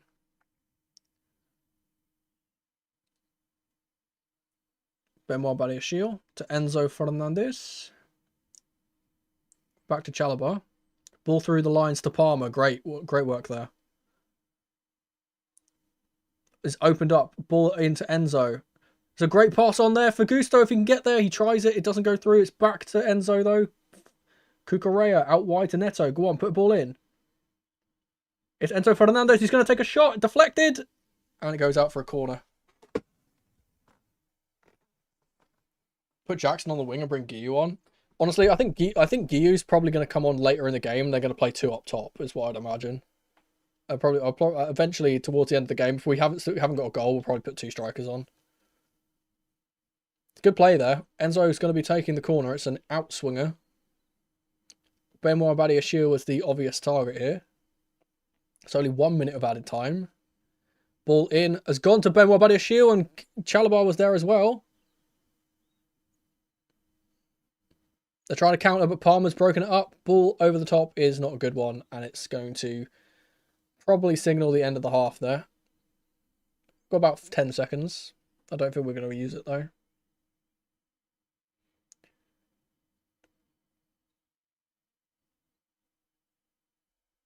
If the ball goes back here, the referee's blowing the whistle. Here comes Caicedo. Great work from him. Jackson on the left wing. The ref's allowing us to play here. Caicedo, oh, that's almost perfect. Caicedo wins it in the air again. It's cleared, and that will be the end of the half.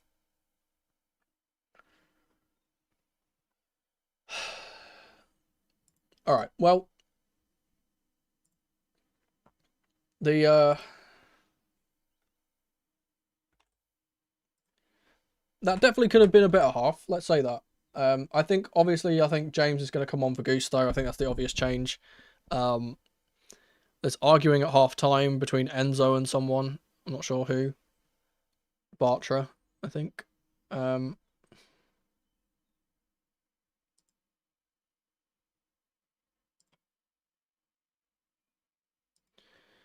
on.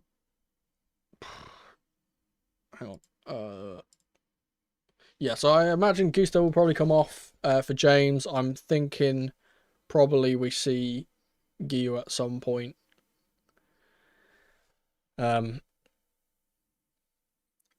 Honestly, I would probably, at this point, because we are struggling to break them down on the wings, it might just be a case of, hey, put Gio on, put Jackson up top as well, and just put James on and just swing balls into the box and hope one of them can get on the end of it. Curse of the Birds. Anthony has a neck tattoo of a bird. For real. Cats eat birds, though.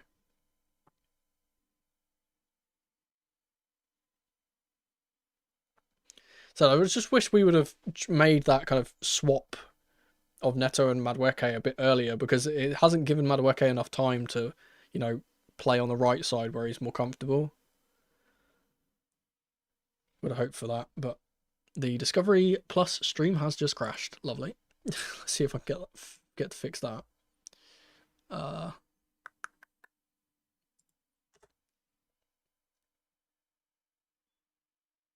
we go. It's back. Having Reach on the bench is diabolical. It's not, though, because he can't play 90 minutes every single game. He's not fit enough to do it.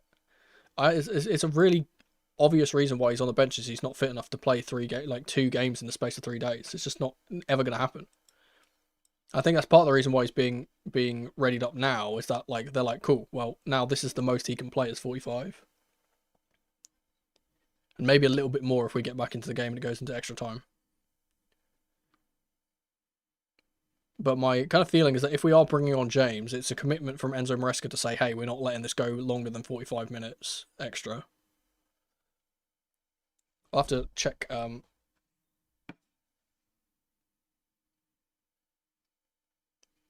if there's anything being reported.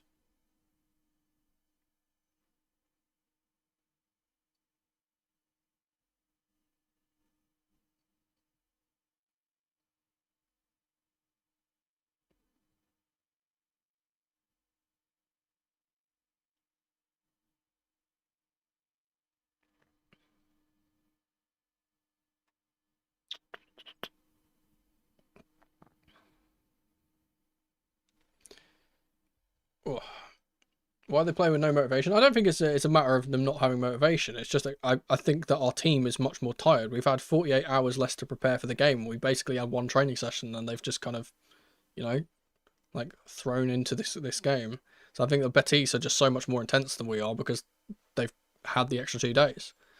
Again, it's a bit kind of disjointed as well in terms of us having a different back line than we would usually have. So I'm very surprised this was not either Levi Colwill Tosin or Benoit Tosin. It's very interesting, or rather Chalabar Levi or Benoit and Tosin, because those are the 2 kind of partnerships we've been using throughout the season. It's interesting we've kind of mixed those up. But yeah, as I said, we always play better in the second half. I'm not too concerned. I'm not going to throw my toys out of the pram like everyone on Twitter is. We always play better in the second half. Yeah, one goal and we're back in it. It's not like they're like 2 or 3 ahead, so. Moment of magic from moment of magic from Palmer or someone like that, and we're back in it. So I'm not too fussed.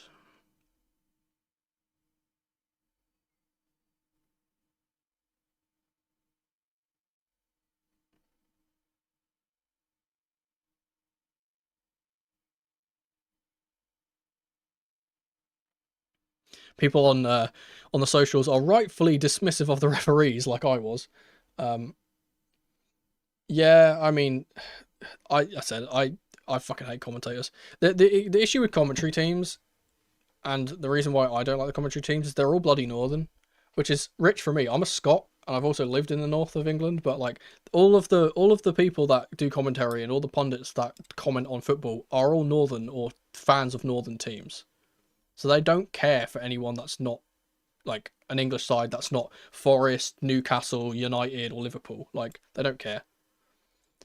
How would you feel if we lost this final? I wouldn't really care that much. The only real goal we had this season was getting Champions League football. That's the main thing. We've already got that. So if we lose it, I'm not too fussed. But of course, it will be nice to add another trophy to the cabinet and to complete the set. So.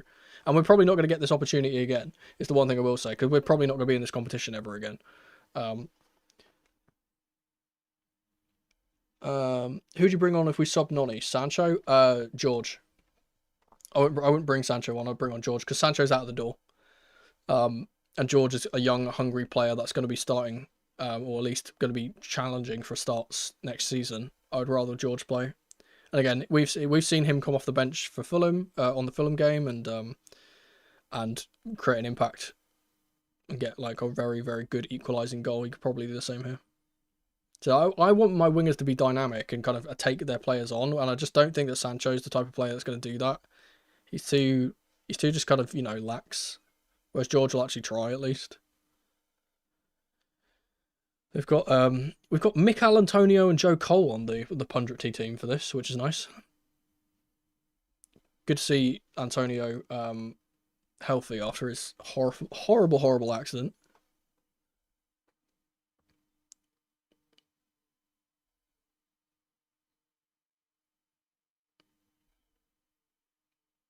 God, that pass is shocking from Gusto.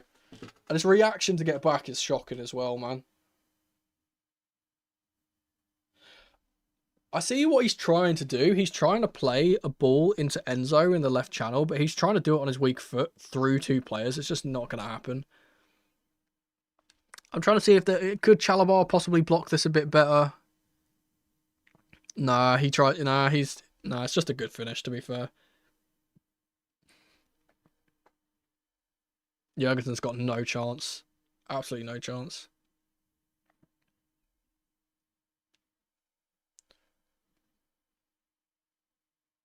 Gusto should be brought off. Enzo's looking tired as well.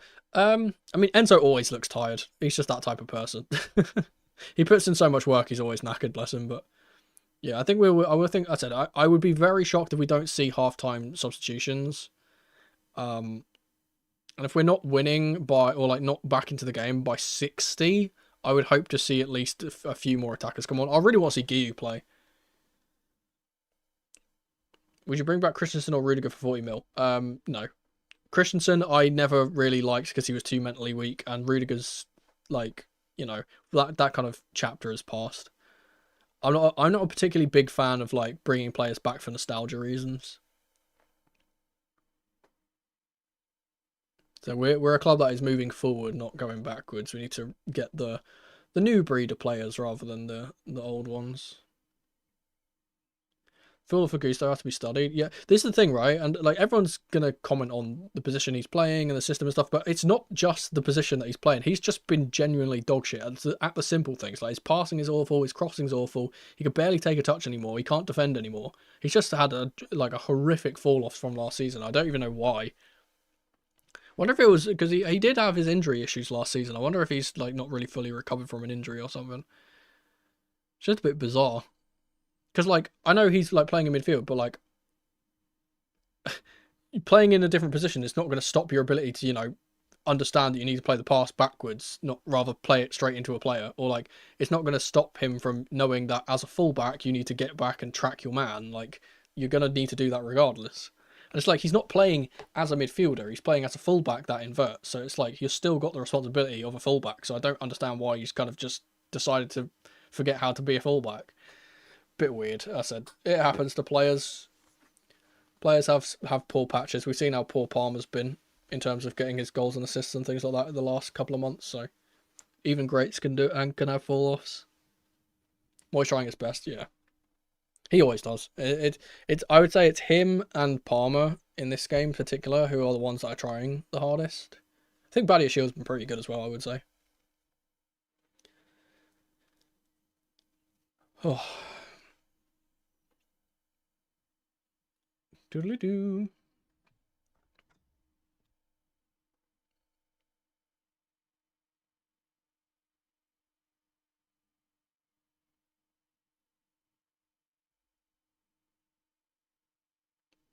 God.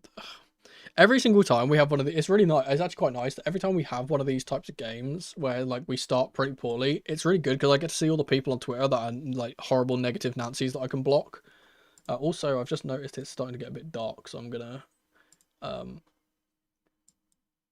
put the gamma up a little bit on my face cam. There we go.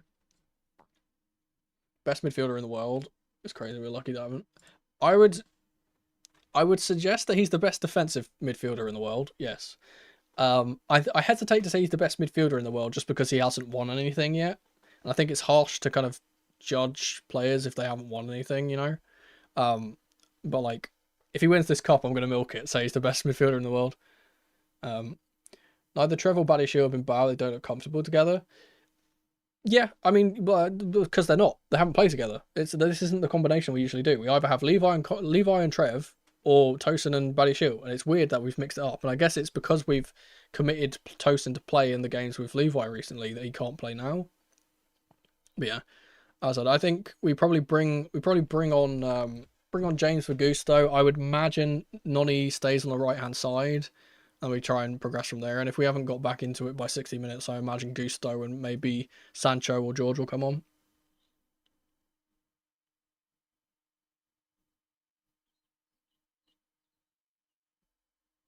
Conference League is sponsored by Lidl. I didn't know that.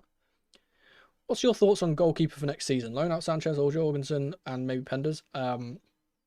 I think that we keep Sanchez as our rotational goalkeeper unless he doesn't want to play that role, and then he can be sold. I think we start Petrovic because he's been phenomenal this year and he understands how to play short passes. And Penders goes on loan to Strasbourg. That's what I would do. Give Penders a full season in a really decent club. He's going to be playing good European football as well. Get that experience. And yeah, but obviously Strasbourg are going to need a goalkeeper after we take Petrovic back. So yeah, that's probably a good shout that Jurgensen goes there. But like, I think it would be silly for us to kind of, you know, keep 4 goalkeepers on our books. I think we're probably selling one of them, and it's either going to be Sanchez or Jurgensen that gets sold, in my opinion. Petrovic is there's no doubt in my mind that Petrovic is coming back and he's taking the number 1. Like, Penders is obviously for the future and he needs to get a loan out, so he's obviously going to be loaned and kept. And then there's one more that you need to keep that will either be your backup or will also be loaned out, and I think it has to be Jurgensen.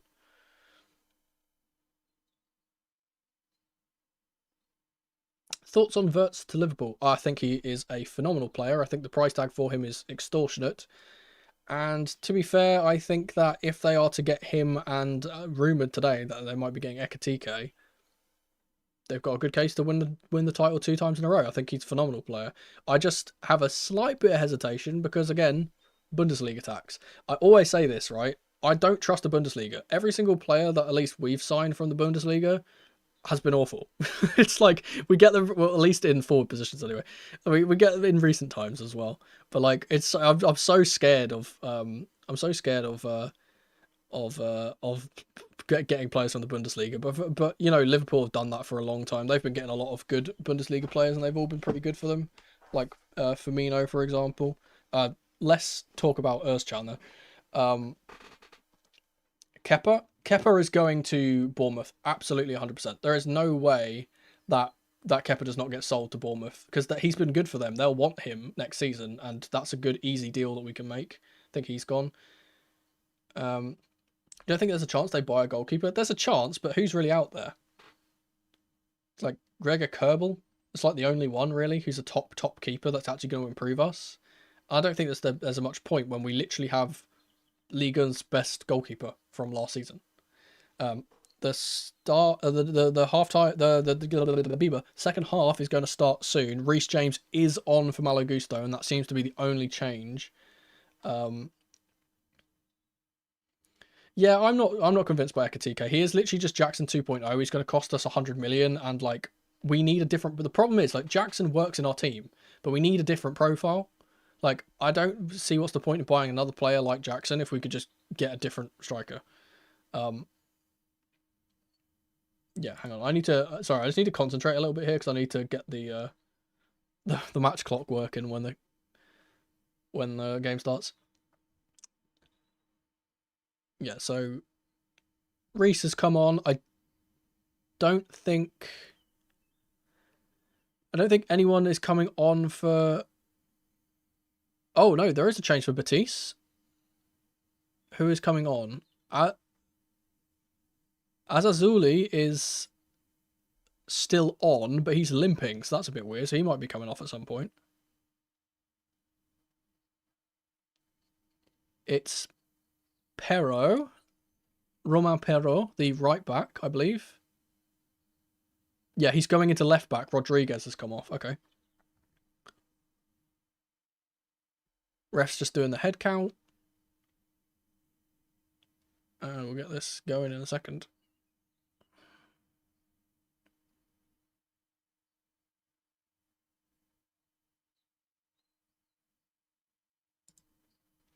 All right. Cool. Second half is off. I can put the chat back up. See you at the finish line. Yep. Enjoy the game, man. Immediately, they are on the attack with Ezalzouli. Good work from Isco to get around 3 players, but he's ran it off the pitch. Whew. So if we get an early goal here, we're right back in it. I think that's kind of the message from Maresca will be get the ball far up the pitch faster. James is now inverting from the right back spot. Benoit Badiashile is lingering on the ball and people are telling him to play it and he's just refusing. Ball up to Palmer now from Chalobah. Palmer's looking for a long pass across the pitch. It's going to go to Cucurella. Madueke has moved back to the left-hand side, which is really fucking stupid, if I'm being honest. Long ball from Chalobah into the channel where Pedro Neto is. He's not going to win that. Oh, maybe he is, actually, to be fair. He's been fouled in the box. I think it's a bit soft. I don't think he's going to get that. Benoit Badiashile wins the aerial duel. It goes down to Moises Caicedo. Great ball through the lines to Nicholas Jackson, who nips it ahead. Oh, and Madueke is just not going forward, man. He's so frustrating today. Good start from us, though. We've started quite intense. That's what we need to keep this up. Caicedo, good ball into Madueke. Go on, take him on. He's gone inside again. Ball through the lines by Badiashile to Reece James. ×2. Chalobah out wide to Pedro Neto. And back with Reece James. He's in that position. You know, he's got to play the ball. It's a great ball in. Oh, it's a bit too long. It's a bit too hard. Enzo was so close to getting on the end of that. That's the danger ball. Getting James into that position is absolute horrific threat for them. They can't do it. They're not very good in general at dealing with balls into the box.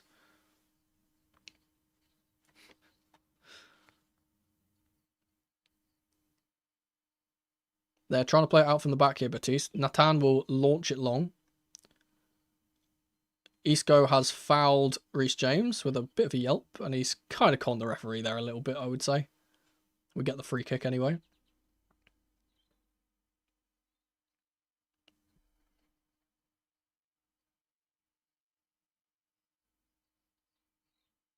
Pedro Neto into Palmer. He's got 3 players for company. He's beaten them all. He's been a little bit fouled there, but it's not going to be given because he tried to stay on his feet. Ball cleared.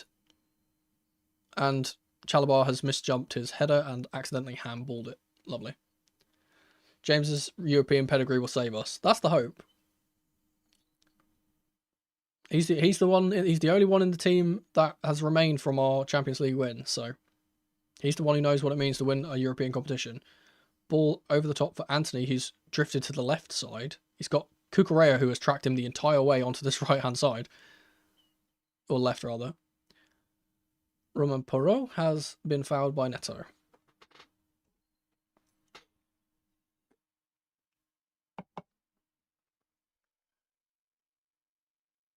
Former Southampton player, I believe. Romain Perrault.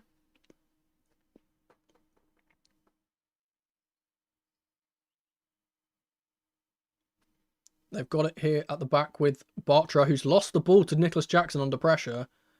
Recycled the ball nicely here. It's now with Madueke on the left-hand side. He's got 3 players around him. He plays a really good ball in behind for Jackson. Is he onside? That's the question. Oh, the pass is not good enough. The support didn't arrive quick enough, but he was offside in the end.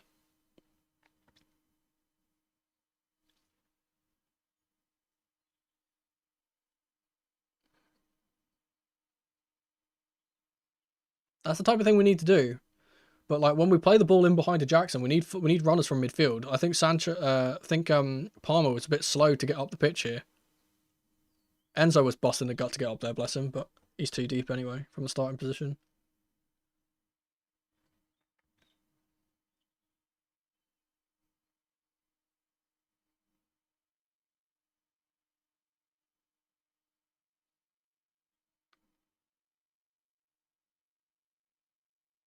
Okay, we've got the ball with Jurgensen. They're doing a bit of a press here. Chalobah he got tackled, but he got a bit lucky with the ricochet. It's gone out for a throw. Well, I wouldn't give for a James Worldy. I don't think we're going to get a James Worldy. I reckon we're getting a James assist though. I guarantee. Like if we get a goal in this game, it's coming from James for an assist. I'd imagine.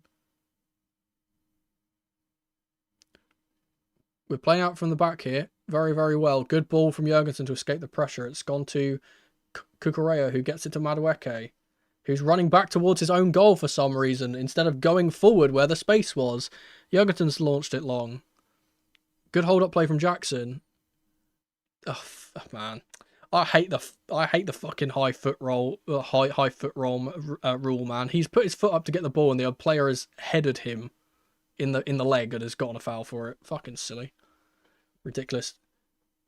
He hasn't even touched him. He hasn't even touched him and he's fallen down. Oh, fuck off, man.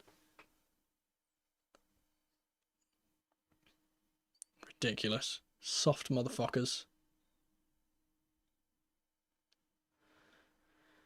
Ugh. Restart with Isco. There is another player for Betis who is warming up on the sidelines now, getting stripped, ready to play.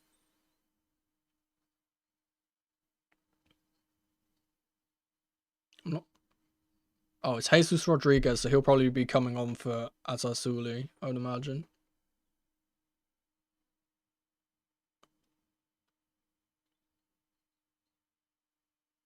Throw in for Chelsea on the left-hand side.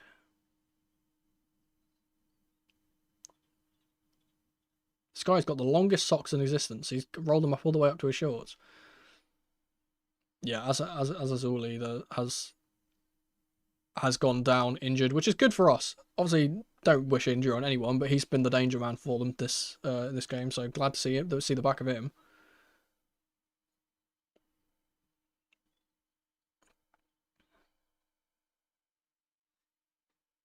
He's taking his time to get off the pitch.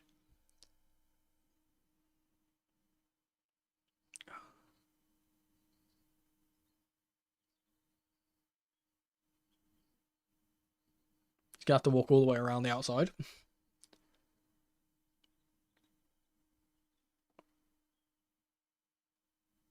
Socks up to his shoulders. He's got those Simon Cowell socks. You pull them up to your chest.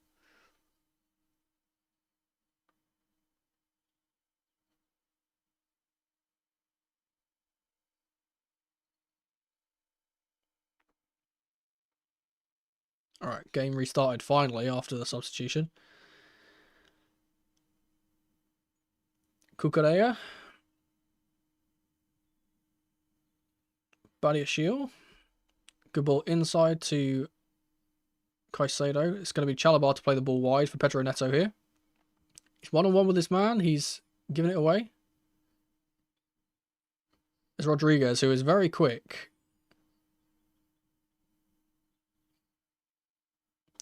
Neto's done well.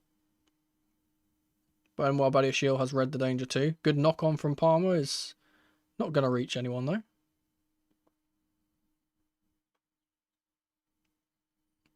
Jackson's putting on a lot of pressure here. That's good. Good work from Jackson to pressure them to playing the ball off the pitch. We need more of that. We need more intensity. The rest of our team's really not up to it.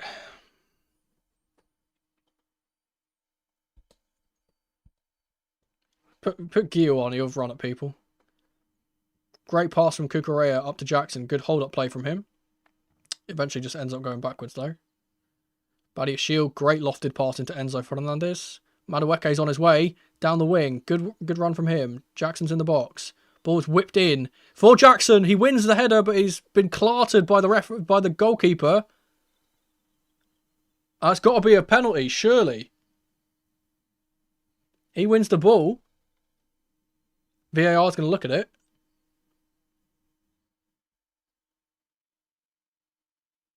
Benoit Badiashile has been booked for dissent, I think. Jackson looks really hurt here, actually. It's always fucking scary whenever we've seen whenever those types of challenges go in.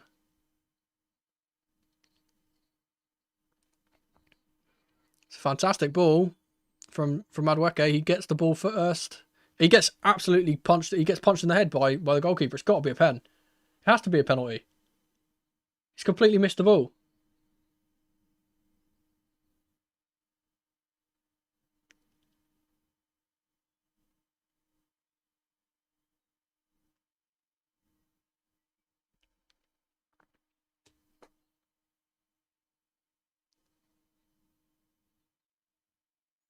Ongoing penalty check. And they've said no pen. Fuck off, man. These fucking refs.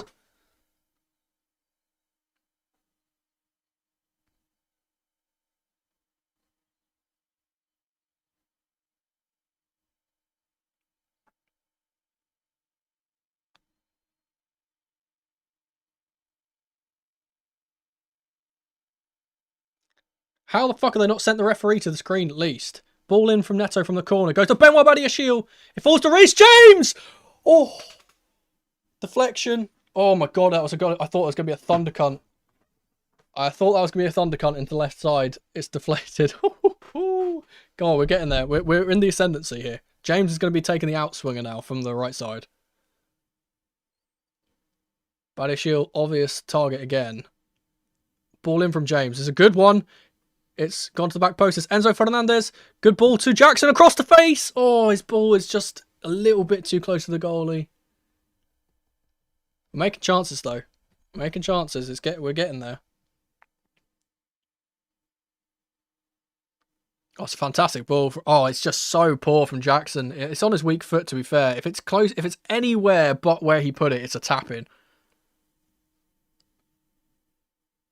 That's Madueke on the right side instead of Jackson. We score there, 100%. Isco on the counter-attack now. Anthony taking on Cucurella. Ball into the back post is genuinely horrific. And this has gone closer to the corner flag than it has to the goal. Looking so much better this half, yeah. We've got more attacking like mindset in this game. Good work from Caicedo. Enzo Fernandez into Jackson, up to Madueke. We're stringing the passes together now. Jackson's made the run inside. It's gone forward from Madueke, but he hasn't got the pass right. Yeah.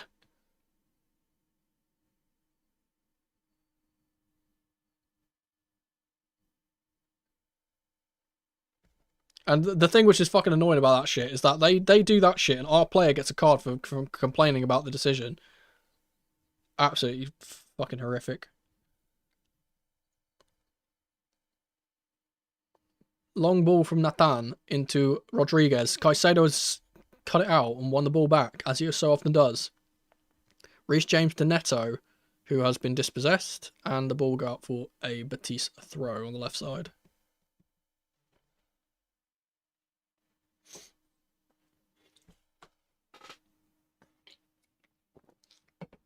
Benoit Badiashile has been fouled by Bakambu. Again, that's his third one. Fourth one, in fact, actually. Still not getting a card for it. Chalabar, good pass into Palmer into the half space. Out wide to Pedro Neto. Palmer's continued his run. Colwell's apparently getting ready to come on and someone else is as well. I didn't hear who they said. Caicedo out wide. Oh, God. Cucurella slips a little bit, but we've retained the ball. Is this Caicedo again? The referee's blocked his fucking pass. Come on, man. This fucking cunt. Get out of the way. Why are you even there? It's Sancho who's coming on. Sancho and Colwell. So Sancho, I'm imagining, is going to be coming on for Madueke.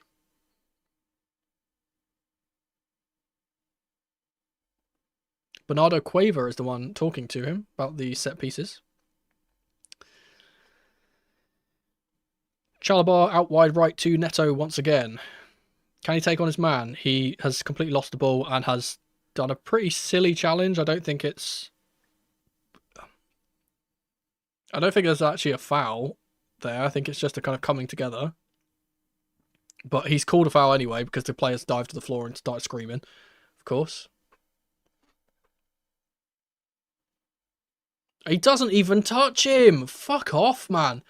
This is absolutely criminal how they're officiating this game. He barely taps him on the ankle and he's fallen to the floor like he's been shot with a fucking Barrett 50 cal. Fuck off, man. These guys are soft.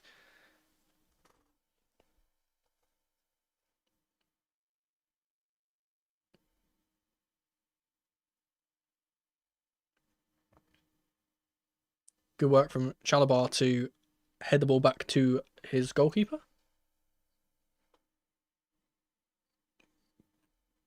Badiashile will get it out to Cucurella. Long ball from Cucurella into Jackson. It's gone out for a throw. And with that, I think the changes will come on. Yep, so it's Levi Colwill. It's Neto that's coming off for Sancho. So Madueke is staying on, which means Madueke is now moving to the right. I would imagine. I would imagine he's moving to the right. Unless Sancho's playing on the right, which is something that can happen as well. He can play on the right, definitely, but I'd prefer him to be on the left.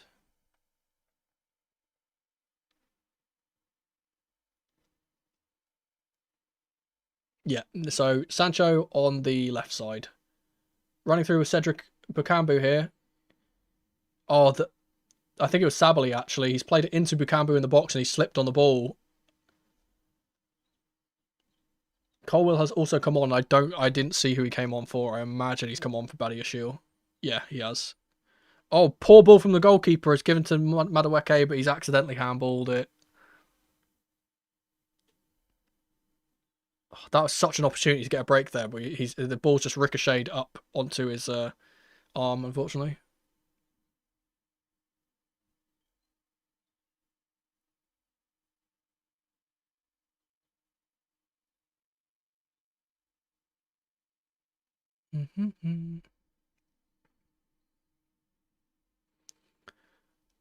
Enzo Fernandez.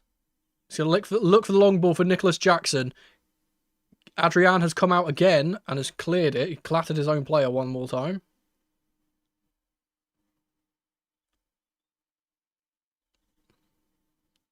I'm going to build from the back again.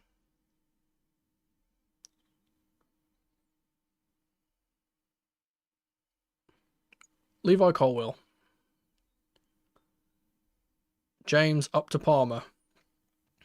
Palmer up to Madueke, who is now on the right side. He's going to take on his man. Cuts inside.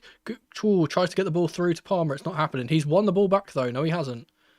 God, the ball is just bouncing up. They're getting like every lucky bounce in this game. Like every time we tackle him, it just bounces back to him. Good tackle from Moises Caicedo. Enzo's going to try and play the ball forward, but the fucking referee's standing in front of him because he's a dickhead. Caicedo out to Cucurella now. It's Jadon Sancho. He's going to take on his man. He's beaten one, but he's been tackled by Sabali. I think he was a little bit fouled there, to be fair. Long ball falls to Levi Colwill, who wins that pretty comfortably. The roar of the crowd goes up as Chelsea build one more time. Noni Madueke up against his man, Roman Perro. He's been completely and utterly blocked off and not been given a fucking foul. This cunt of a ref, man. This guy is genuinely... This is one of the worst refereeing performances I've ever seen in my life.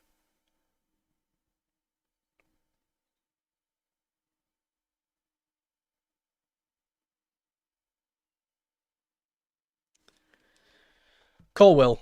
Good ball into Enzo. His first time pass for Jackson is blocked, though. It will fall to Sancho. Is Enzo one more time. Out to Sancho. He's going to cut inside. Palmer's come short for support. Here is Palmer. It's Enzo into Sancho. He's going to try and dribble his way past their whole team. He's done really well to get it past. Oh, got it to Palmer. Palmer is just not good on that side. Cedric Bakambu's left a late one on Cucurella and he hasn't been given it. Fucking hell, man. This referee is atrocious.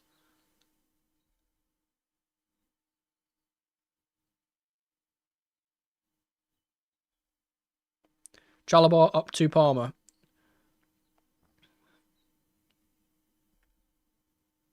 Palmer's going to run up the pitch here. Good ball in for Enzo Fernandez! And it's in!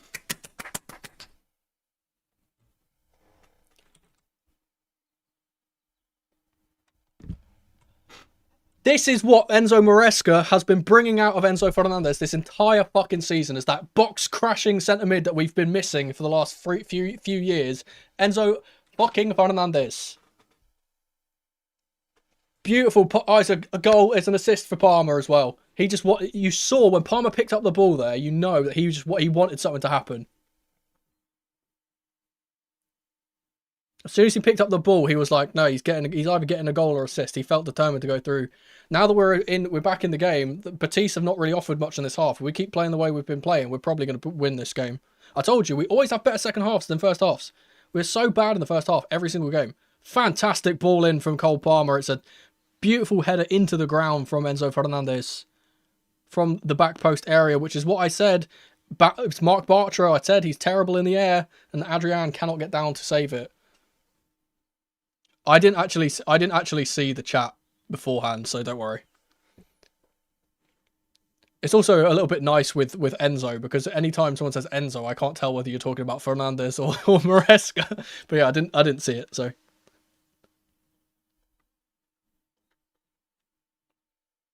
Let's go, Enzo. Oh, my hands are stinging. That's what we like to see.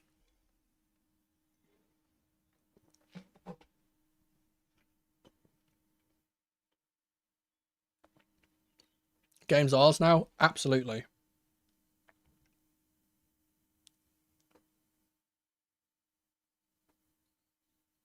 And we're going to have the wind in our sails now. Jackson's won the ball back with pressure. It's Madueke running in. Oh, it's a poor pass from him, but it's falls to Palmer again. Oh, like the idea there, but not going to get towards the man at the back post.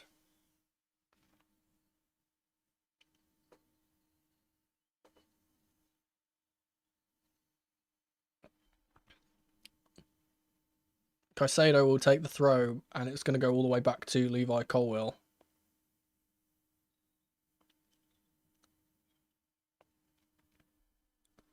Chalobah, long pass from him. Moises Caicedo will get the ball to Enzo Fernandez. It's Jadon Sancho on the left wing with the roar of the crowd behind him, running at Sabali. He's taken him on. He's done really well there, to be fair, Sabali. He's been doing that all game, to be fair. He's been locking up that left side. He's been very, very good. Levi Colwill, beautiful pass into Enzo. Great pass from him over the top for Sancho as well. We're stringing it together now. Sancho wants to play the ball to Enzo again. We're moving it so much quicker. The passing is so much better. His Palmer in a good central area. He's been completely fouled by Johnny Cardoso. And he's been given fuck all again. This is ridiculous. Oh, my score. My score. Oops. Boop. Palmer goes for a strike and it's saved by Adrian. Thank you for reminding me about the score.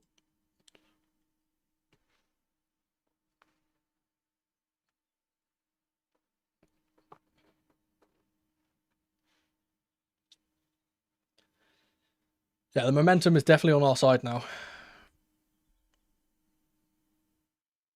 Rodriguez tackled by Fernandez. Ball goes out to Perro on this left-hand side. Good ball in, but Chalobah's there. You know what? Credit to Trevor Chalobah. He's been fantastic today. Isco, great block from Levi Colwill. One of our own. We're looking for a break here. Here comes Sancho running down the left wing. He's got Jackson over there with him. He's going to go to Jackson. Good ball back to Caicedo. Now Enzo is going to swap it to the right side. It's Palmer now. Madueke for company. He's trying to fashion an opening for a shot. It's just not going to happen. Reece James. Caicedo, lovely little dink ball into Enzo Fernandez, who tries to play it out for to Sancho. He does get there eventually. Sancho's just signaled to his team, just calm down. Just let's settle a little bit. And yeah, that is what we're doing. Chalobah, ball out to Madueke. Into Palmer, into the right channel. Look, a completely different team in the second half. Great turn from Palmer. It's a great ball in. It's Nicholas Jackson. I told you he'd prove you all bastards wrong. And there's another assist from Palmer, and it's a beauty. It's an absolute beauty. Phenomenal work from Palmer.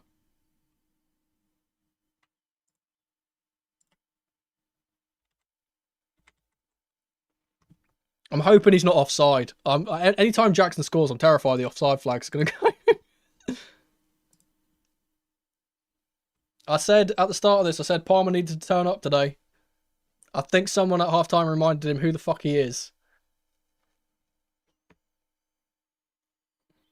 And this could be a Fernando Torres-esque moment for Nicholas Jackson here. Because that's the winner, and it always will be if we go on to win this game. Palmer just said, fuck it, I'm winning this game now. Oh, the Cruyff turn to completely beat his man. Oh, beautiful spin. That's so pretty. And you know what? Credit to Nicholas Jackson getting into the front post, because he doesn't do that often enough. It's a great ball in from Palmer on his weaker right foot, and Jackson's already made the movement before he plays it. Yeah, beautiful. He's onside. He doesn't even get his head to it. It comes off his chest. But he's there. That's the thing. He's there. And in fact, actually, the fact that it comes off of his chest, because it comes off of his chest, it actually beats the goalkeeper, because he's trying to head it the other side. That's 3 goals in 3 matches for Jackson. They're checking it. It's already been cleared, I'm pretty sure. Oh my god, someone who's coming on, he's got cotton candy hair. It's Aitor Ruibal, who's got pastel pink and blue hair. Pretty cool. And that is Cedric Bakambu, who is coming off. Yeah, that's a chest. I said it actually fools the goalkeeper because it comes off his chest. The goalkeeper's going the other way, and it deflects it into the wrong side of the goal. Long ball from Betis. Levi Colwell is there. Of course he is. He's been kicked in the face. And they have given a foul. Okay.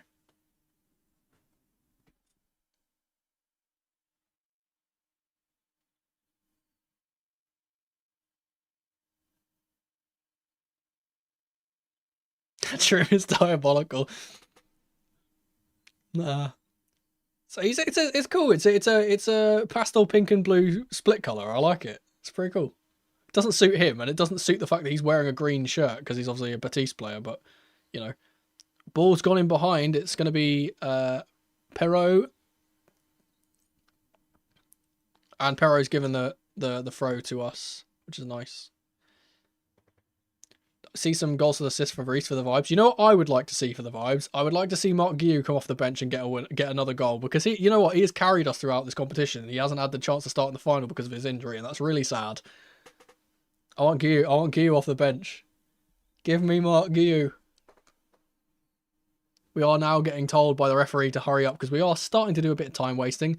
The dark arts being deployed by Maresca, as we have so often done in recent games. Moises Caicedo.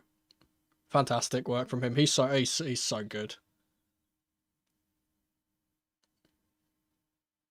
Trevor Chalobah.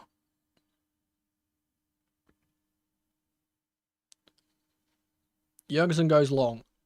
Up to Nicholas Jackson, who's going to win the ball fantastically.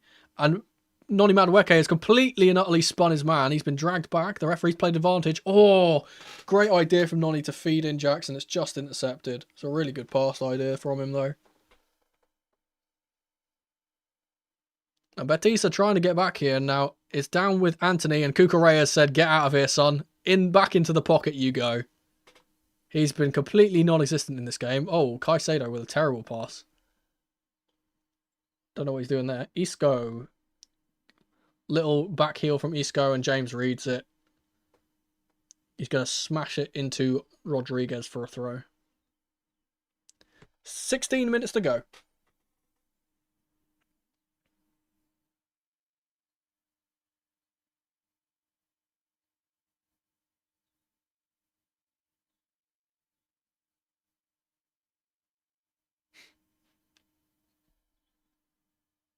Getting a super Chelsea chant in the stadium. God, our press is so much. We're just so much more intense. We've got 6 players around 1 player. Great work from Jackson again. Hold up play, beautiful from him. Gets it to Madueke. He wants it to Jackson again. That pass has been blocked twice now. Good ball into the centre for Palmer. He's gonna. Ooh. I think he could have got that to Sancho there. We don't need to force it though. We can keep it. That's exactly what I said at the start. I said that like Anthony's been so good against La Liga defenses and against Conference League defenses, but he hasn't faced a good defensive side yet. And as soon as he's come up against like a team that is half decent at defending, he's kind of fallen off. Although I say that, I'm not going to say he can't do anything because but he's probably going to score a late equaliser here and make me look like a twat. But there we are. Trevor Chalobah with an acrobatic clearance, let's say.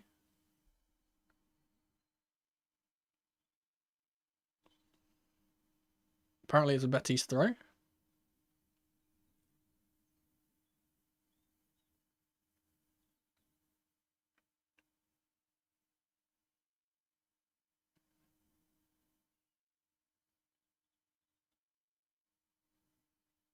Good closing down from Noni.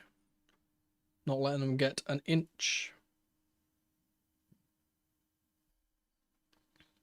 Ball's going all the way back to the goalkeeper, Adrian, and Palmer's close to getting that off him, man. They are taking risks, I'll tell you that. Taking a lot of risks. Out here with Anthony on the right side once again. He's getting doubled up on by Sancho, and excuse me, my voice. Sancho and Cucurella, and his pass is not very good, and it's gone out for a corner. I told you my voice was a bit hoarse. I do apologise. Jackson in the box with great defending, and he's actually won it.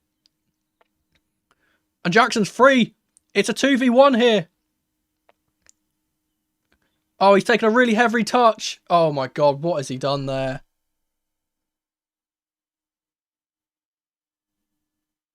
I think he just ran out of legs at the end of that run. He ran like 70 yards. He'd run out of legs and his touch was really heavy. Betis are having to commit play. Oh, I think my stream just died and it's come back up again. Are we okay? Let me know if the stream is okay, because I just got like a notification saying that OBS had closed. I don't know if that's right or not.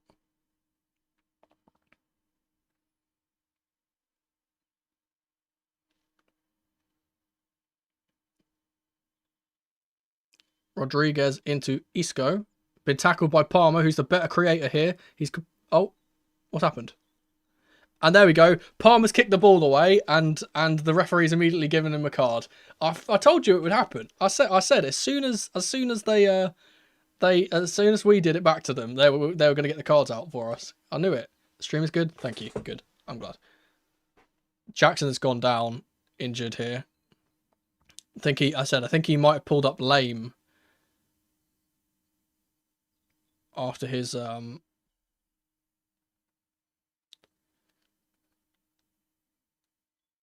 think he pulled like a muscle or something while he was on his run. He did so well, bless him. It's just, again, I think he hurt himself midway through the run and he's taken a really heavy touch because of it. Yeah.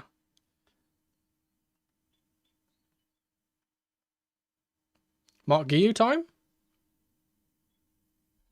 Yeah, he kicked out the ball because Jackson's hurt as well. Yeah, it's ridiculous.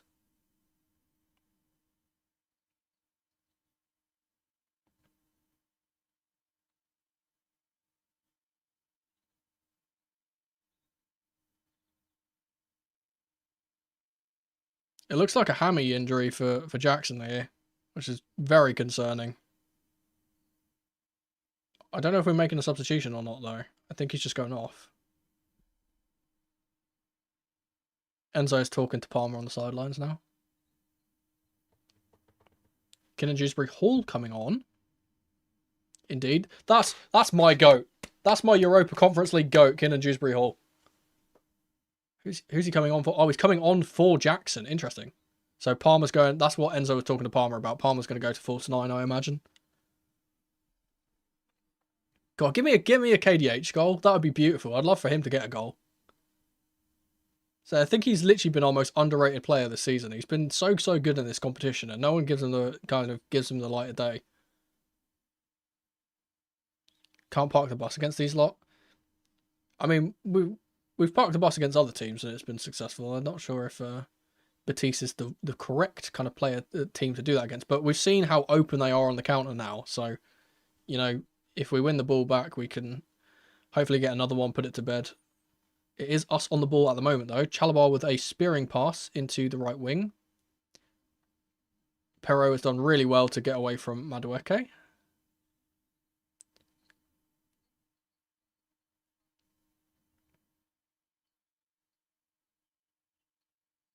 Is very much needed energy in the midfield from Kinnan Dewsbury Hall, and here he is immediately. He's got past 1, but he can't get past 2.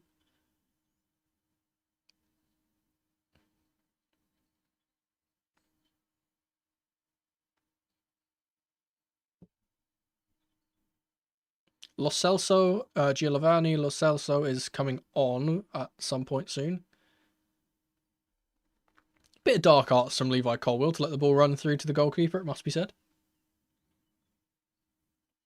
Trevor Chalobah under pressure here. What's he going to do? Gives it to Jurgensen, who will clart it out. And it falls to Palmer, but he can't control it. Moises Caicedo wins the ball in the air. Once again, he has been fantastic today. Enzo Fernandez, beautiful turn, and we're going up at the other end now. Depleted numbers. It's Sancho against Sabali. Can he beat his man this time? He does get inside. There's no one really to hit in the middle, so we have to kind of go back. This is good, though. We're winning. Just keep the ball. Beautiful from Caicedo. Blast it back to the goalkeeper. Jurgensen plays it long and has slipped, so the ball has gone back to them, though. That's not going to make Enzo Maresca very happy.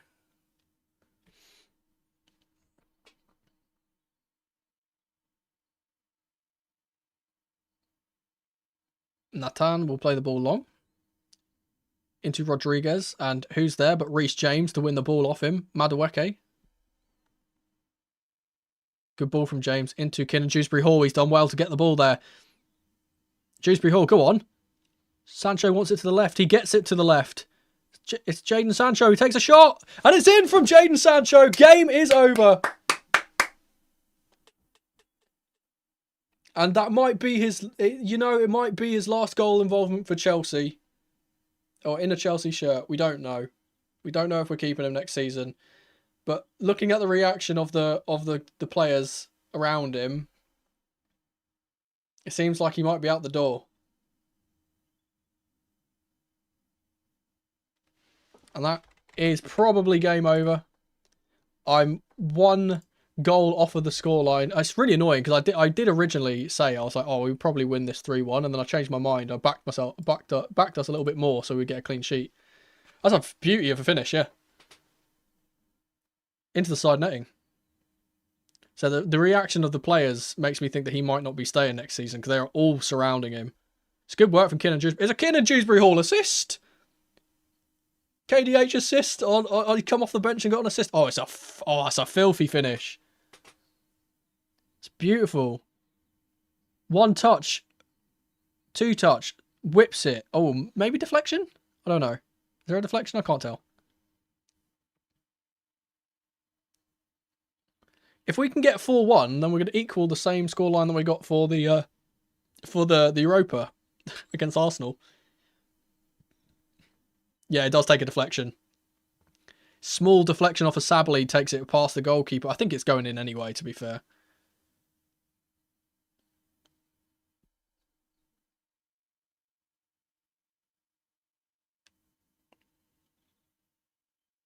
Six minutes to go.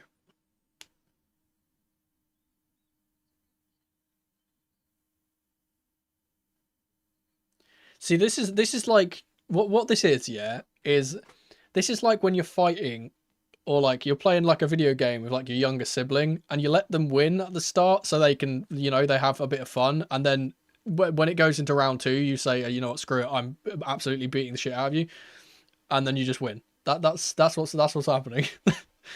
we said you can have the first half, get a head start, we don't care.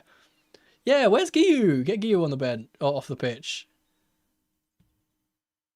It is nice that, speaking of players that won't be getting on the pitch, there's a good ball in here. James has done so well.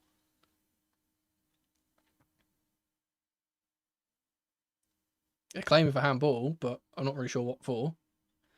But good news. One good news. Speaking about, no, he doesn't touch it with his hand at all. But one player that's not going to be getting on the pitch, but will be getting a medal, is one Misha Mudryk, which is nice. He's apparently in the stadium, and he's not with the group of the team because obviously he's suspended, but he's going to be getting a medal because of his involvement earlier in the campaign. Is Anthony. Terrible shot from him. Or a terrible cross. I don't even know what it was. Cross come shot. Pause. Thrown out by Jurgensen. We're looking for more here. Skin and Dewsbury Hall on the ball again. It's a good ball from James to break the lines once more. Up to Jadon Sancho once more. We want more here. Fornals has also come off the pitch for Selji Altimira. Enzo and Sancho are playing 1-2s between each other in the corner flag. Love that. Reece James on the ball. The Olays are coming out for the passes. Chalabar's been fouled. He's been phenomenal today.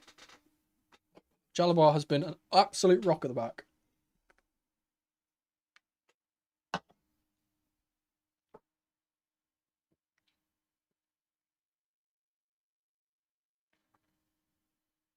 Giyu moment.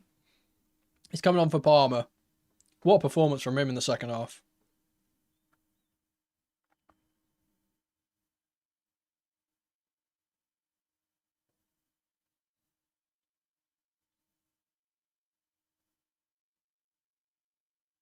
Mark Giyu with a completely different hairstyle to what he had yesterday, as always. He looks like a different person every time I see a picture of him. He's just completely. He's such a weird. He's just such an odd designed person. Ball out from Jurgensen's a really good one, to be fair. Is Enzo on the ball. Giyu's dropped deep to get the ball here, but he's not going to receive it. It's Sancho. Enzo has been fouled, but the referee has decided to finally referee the game in our favour now that the game is over, and he's actually given a yellow card to one of their players.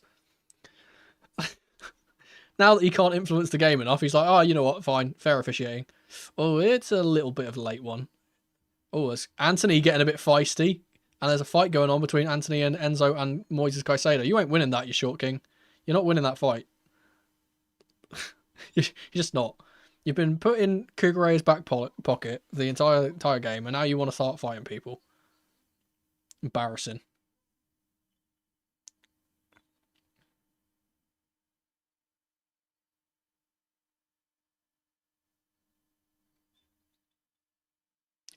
Anthony has been calmed down by the calming presence of Reece James.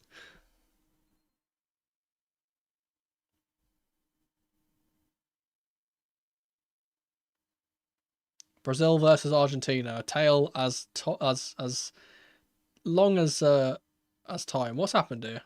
What's actually happened here? Enzo slapped his hand away because he's trying to hand him up. Oh, Anthony's got really into his face there. That's a bit of a nasty one there.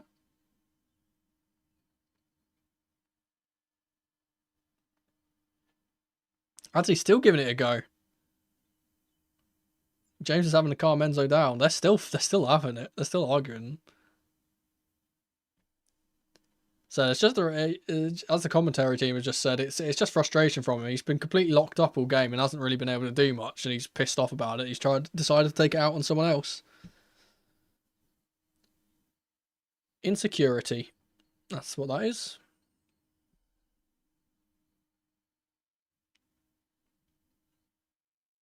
Long ball. into the right channel. Who's there? Reece James, as always, holds off his man. Gets the ball to Madueke. Beautiful pass into Chalobah, who's going to clear it long. Up to Mark Guiu. Great little touch from him. And unfortunately, Madueke can't hold onto it. Can we get a Mark Guiu Fernando Torres goal right here? Counter attack whilst they've got no one there. I'm not sure how many added minutes there are. They haven't actually said.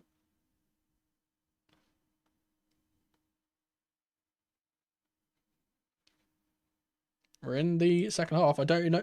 Again, they're still not telling us what stoppage time is yet.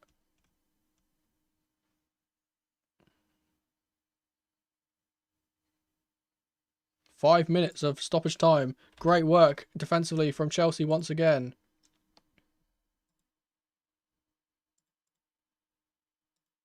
There you go. We are running up the pitch with Enzo Fernandez. It's Moises Caicedo! And it's a beauty from Moises Caicedo! And he deserves that because he's been the best player on the pitch by a country mile. He's the best midfielder on the planet. I said this earlier. I definitely didn't say he wasn't. I definitely didn't say nothing. What a beautiful, beautiful footballer. What a beautiful footballer that man is. And it is, again, another 4-1 scoreline in a European final for Chelsea.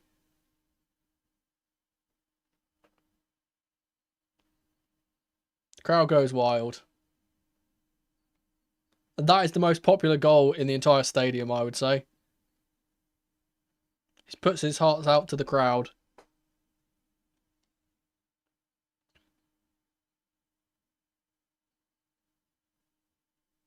It's him who starts the move as well. He gets the ball out to Enzo Fernandez and he just keeps going. It could go to Guiu here, but he doesn't care. He just says, screw it, I'm shooting. It takes a deflection. It does take a deflection, but it's going in anyway. Let's be real.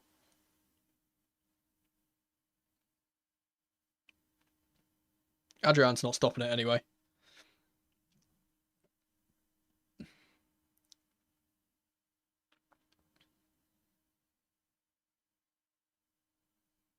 He's our player of the season. He's our, yeah, I mean, what more can we say? He's just,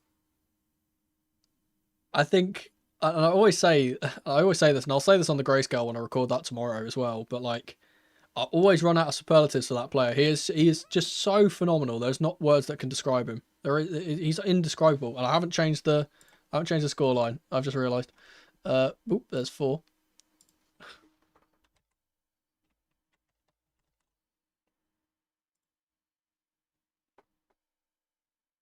There's hugs on the touchline. All the players have gotten into their full kit, so they're about to get ready. They're getting ready to run on the pitch.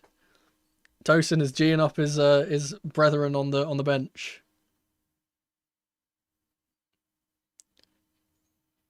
And we're still pressing like a madman. Great touch from Reece James to intercept. And again, it's Kieran Dewsbury. Oh, can't get on the end of it. Enzo's putting in an absolute shift as well. Long shot from Bartra is wayward. Never going to trouble Jurgensen's net.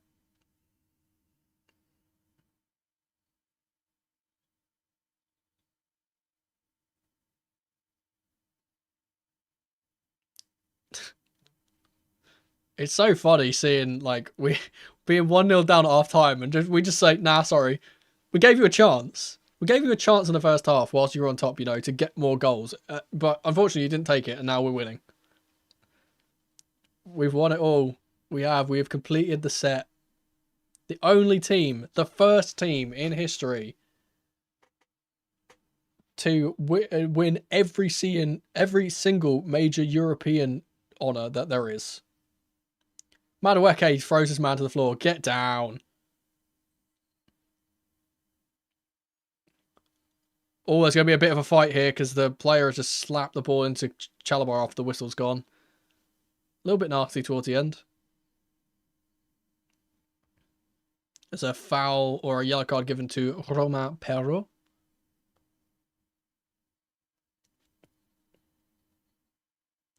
There's many children in the stands crying in green and white, which is not great to see. Remember Declan Rice comparisons. Scary times that Moises Caicedo used to be in debates with that fraud. And this is the thing, right? This is the thing which is so funny. Moises Caicedo has been playing as our 6. He's an 8. He's not a 6. He's an 8. He always has been. And like him getting up the pitch and creating and scoring chances like this is something he can very well do. And we just haven't bothered because he's been so good as a defensive player. We just don't let him go forward. And there's the final whistle. And the players are on the pitch. And it's our first trophy for Enzo Maresca. Beauty.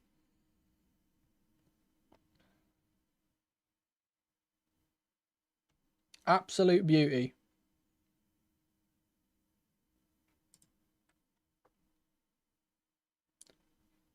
I'm just gonna leave everything running. To be fair, I was gonna take everything off, but it doesn't matter. Let's do that. Rice can't hold a candle to. Yeah, absolutely. I said it's ridiculous that two goals in the Champions League has completely turned everyone's opinions on Declan Rice, and it's silly. Well, Moises Caicedo has just got one in the Europa League, or the Europa Conference League, so there we are. What a performance. I said we were not good in the first half, and I said this. I said we're never good in the first half. We're always good in the second half. Once Enzo Maresca can kind of make adjustments, he can bring on new players, he can get his ideas through to the players at half time. We always do better. I will stick around here on stream just so we get to see the trophy. But yeah, then as I said, because I need to have two separate VODs for this and the grayscale, I'll be ending stream after that, and then that'll be coming out tomorrow. And they're all crying. It's commiserations to Betis because they have been very good in this competition despite finishing quite low in the group stages. They got to their first ever European final, so big for them. Unfortunately, when a team like Chelsea and the gargantuan size that we are enter a competition that is well below their standards, then this is what happens. I can't wait to see Reece James hold this trophy, man. He deserves it. For him being able to get back for full fitness as well. Enzo Maresca is still coaching the players on the pitch afterwards, by the way. He's got his arm around Palmer being like, hey, like, next time do this. Yeah, we're going to get roasted for so who cares, man? If people online are talking shit about us like celebrating this, I don't care. They're just miserable bastards.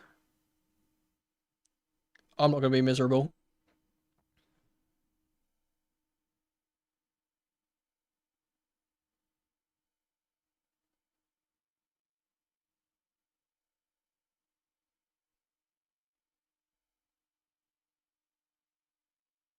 Just got to make my posts and stuff. And this is the thing, is that it's not just about winning a cup, and obviously winning is great. But the thing that this does is it brings a sense of winning mentality to the club and to these young players that haven't, other than again Reece James and some others, that haven't really won anything. Now they have that experience of winning, and they're going to want to, as soon as you get a taste for winning, you're going to want to get more. May have been seal clubbing most of the competition, but that's some good clubbing. To be fair, this has been, our name's been engraved on the trophy as we speak. Freed from Desire has been playing in the stadium as well. I've enjoyed this competition for multiple reasons. We've been able to rest players. We've been able to give minutes to players that wouldn't otherwise get minutes, including youth players, and that's including a 16-year-old, Reggie Walsh, that being. We've allowed young players to develop in those games. We've met very good friends along the way with Servette and Noah FC. Congratulations to Noah FC for becoming the champions of their league. And now we've won an extra cup, and Caicedo's got the Ecuadorian flag out. Aaron Anselmino is out there in his full kit as well, which is funny. Man, the Betis players are really upset. And, like, it must be even worse for them. And, like, I do feel bad in a way because, like, they could have very well won this game. Like, they were winning at one point. And it's just, you know, one moment of magic from Cole Palmer and then the rest comes after that. And again, a little bit harsh on Betis as well because they weren't at full strength today. They do have some major names out injured as well, so commiserations. But when Chelsea comes knocking for a European Cup, it more than often happens. This is 7 out of 8 now for European finals. We've only lost one European final in our history. Every other one we've been in, we've won. Anthony Tears, you're the only person I'm glad to see Tears. Todd Burley's on the pitch. Let's go. Well in, Todd.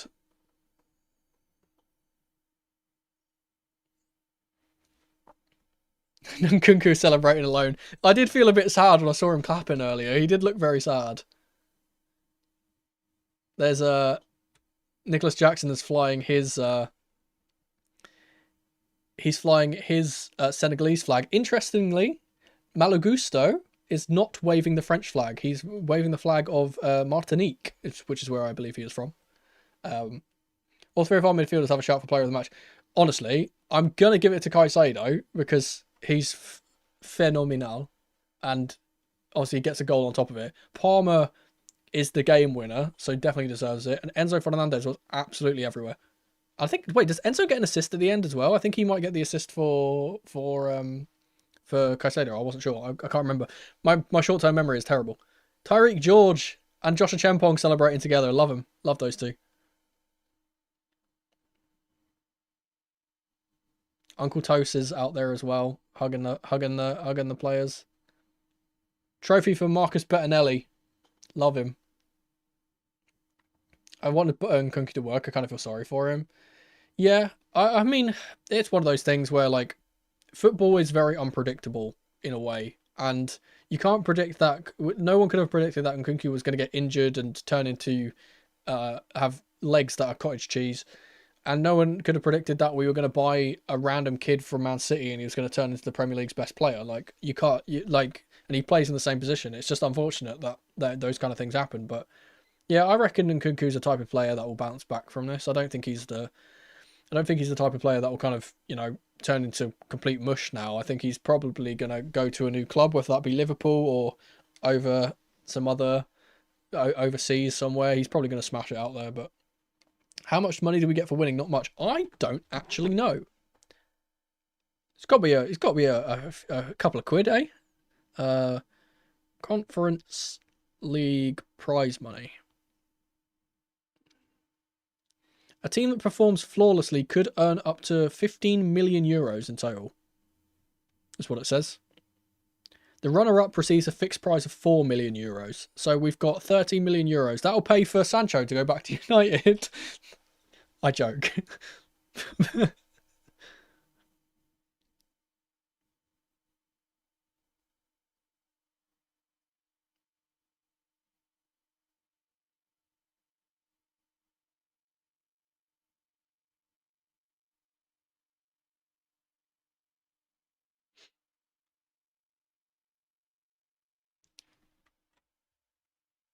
I think they're playing Paradise by Coldplay. Which is just going to make the Betis fans even more upset, having to be stuck in that arena listening to Coldplay. Interesting that Colwell is wearing Jez's jersey and not his. Yeah, well, those two have made a really good partnership over this year. I like the little I like the traditional headpiece that Jackson is wearing. Come on, he scored in the final. Yeah, I know. I said if I'm being honest, I want to and maybe this is me being a bit too soft. I want Sancho to stay. I think he's been better than people. Oh, interview. Wait.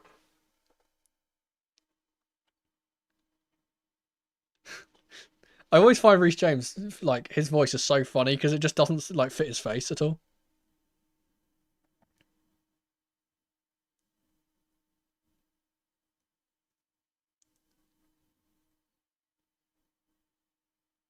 Here comes Palmer. I can't wait to see what Palmer has to say. It's probably going to be something silly.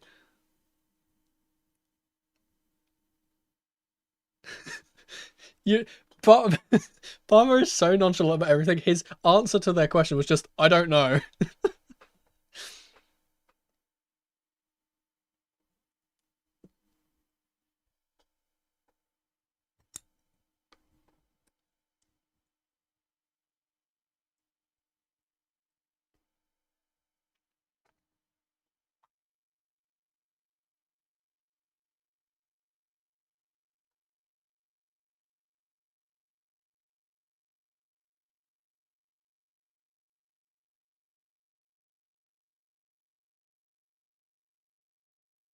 I've just realised this as well. Now listen to him. Reece James sounds a lot like Sancho. They sound really similar. I just realised their voice. I know they both Londoners, obviously, but still.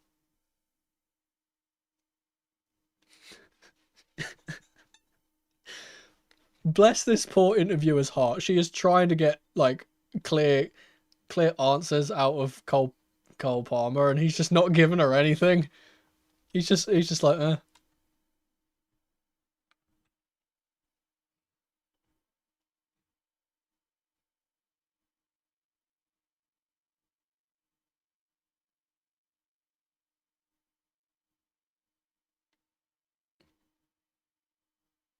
if he was any more laid back, he'd fall down constantly. Yeah.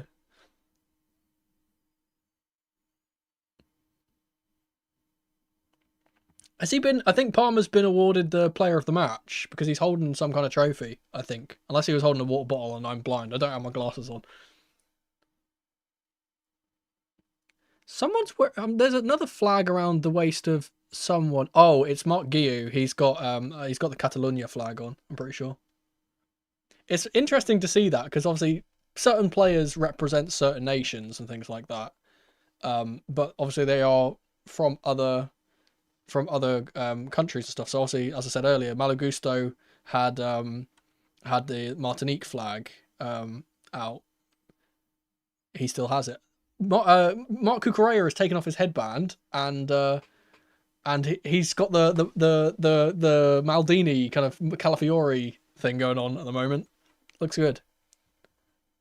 One of these days, I said this. Yeah, this is my prediction. One of these seasons, Caicedo's going to Cucurella is going to shave his hair off, and we're all going to be like, "What's happened? Oh no!" He's gonna have like short hair, and everyone's gonna like you know when like Bernardo Silva went bald that one season. It's gonna be like that. We're all gonna be like, "No, what happened? He's lost the hair." Here comes the trophy. To be fair, it's a pretty trophy. It's gonna look very good next to our other two European Cups. I hope we don't ever have to compete for it again. Mark looks like a baby without his beard. He looks like a baby anyway, to be fair.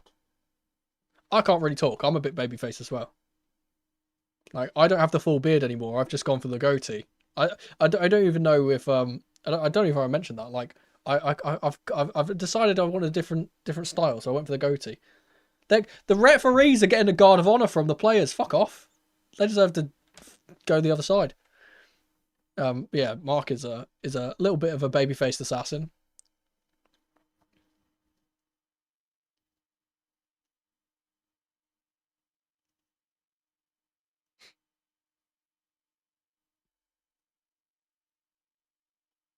They're giving medals to the referees. This is woke nonsense. Giving medals to the referees after they tried to screw us out of the game. Absolutely ludicrous. And the first trophy of the Damac era, the Damac sponsor era. This has been I said this season has been a massive success, and I think that like we've exceeded my expectations this season because I said I wanted top 5 in a cup. We got top 4 in a cup, so slightly better. Um, Glad we won it, but let's never come back to this comp again. Yeah, I mean, we can kind of saw from the interview there with Reece and Palmer, they were like, we don't really want to be here. We don't want to be in this competition. Let's move on. We've got Champions League football next season. Reece James banger in the Champions League next year.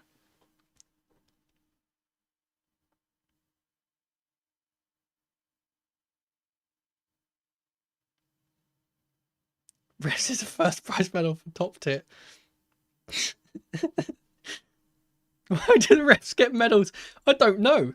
I think they participate. I think they're just like commemorative, like participation medals. Like, you know, like congratulations, you were here. Betis are now getting clapped down the thing as they get their runners-up medals. Let's see if they accept these graciously, or if they are, you know, how some teams are.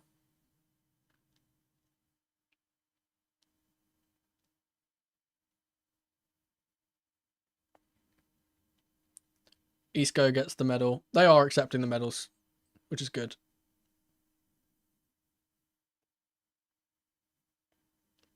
I said it's a good, like, even though they're runners up and stuff, right? Like, it's been a good season for Betis. They finished in the Conference League spots, or maybe even the Europa League. I can't remember. They've get into Europe once again in 6th place in La Liga. They've gotten to a final of a European Cup. Like, well done for trying to get a call right.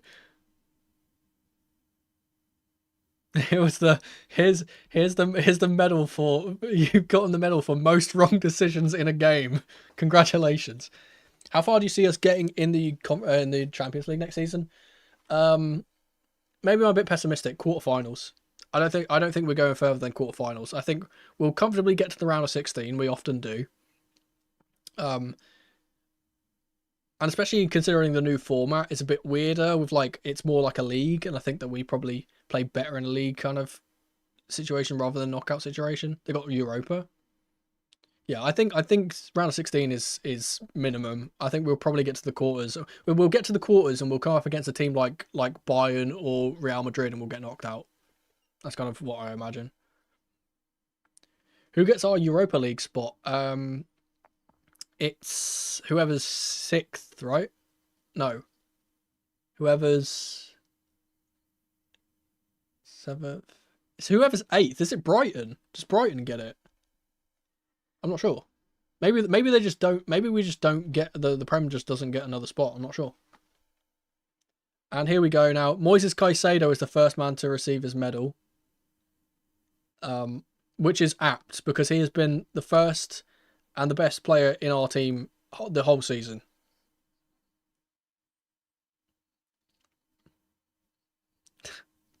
Jackson celebrating towards the camera. Josh Achempong getting his first European trophy. As does Jurgensen, I believe. Kinnan Dewsbury Hall getting his medal. He looks so happy, bless him. I'm so happy for him. Amugu getting a medal. Mark Yu getting a medal. Lucas Bergstrom gets a... Wait, Bergstrom gets a medal. I guess they give out medals to a certain amount of like allocated people. Yeah, okay. So Cole does have the trophy. I think that's like player of the match trophy. Cuckoo. Having a bit of a laugh with the officials.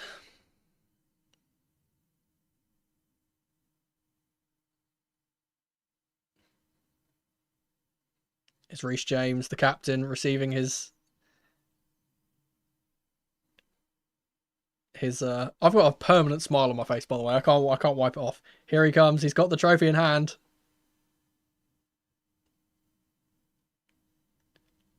Let's hope he doesn't look as embarrassed to lift this one as he did in the summer series. Yeah, here we go.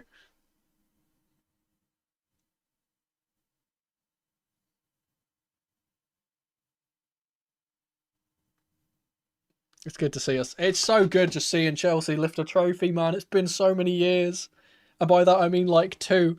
But still, it's been so long since we've won a trophy. You know, you have like teams like Newcastle and like Palace and Spurs winning trophies for the first time in like multiple decades or whatever, and there's us like a 3-year drought and we're all sitting here dying like, oh no. Enzo getting a lift as well as vice captain. Good for him. Palmer's going to get a lift too. Give it to Moy. Yeah, there we go. Caicedo gets one. Oh. Yeah, good. All the confetti. I said it's a nice looking trophy. I said they've got that like little presentation thing where they had it like this one, the Champions League and the Europa League all in a row, and it looks really clean with those. Enzo Maresca now being able to hold the trophy at some point, I imagine. Where is Enzo Maresca? Where is our manager? I assume he's going for an interview or something. We've won it all. We have. We're the only team to win it all. We're the first team and the only team. And we're the best team in London and in the Premier League. I don't care. Oh, that's my bias. I don't care. We've done it. And we did it whilst I was wearing a suit. Oh my goodness. There's a... ET Toronto has tipped $6.99. I think that's Canadian dollars, right? And you haven't left a message, unfortunately, but thank you for the donation. I appreciate it all the same. I think I can like it. There you go, I'll give you a like. Okay, there's Enzo. Enzo does have his medal, which is nice. Sanchez is holding the trophy. Don't drop it. That's the common joke, isn't it? Although, to be fair, he's had the safest hands in the Premier League this year, so I can't really say that. UEFA Conference League 2025. Cucurella and Sanchez and Enzo are going to go to the corners.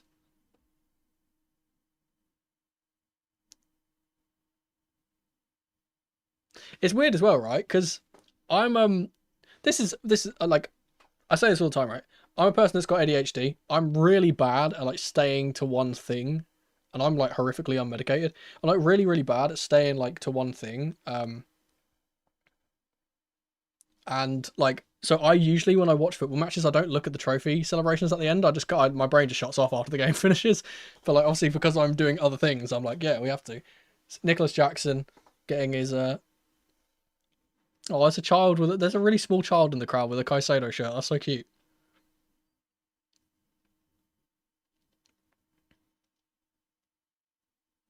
I've got to get a Chelsea shirt for my son at some point. I don't know who to get on the back of it, to be fair. Bus parade or no? I mean, you got to, haven't you? I mean, although there probably will be concerns after what happened in Merseyside. So, not sure if that's a thing that they will do. But I mean, accidents do happen, so like, I say accidents, incidents do happen, so maybe they ignore that and do one through London. I'd say screw it. Go for it. Why not? Have a bus parade.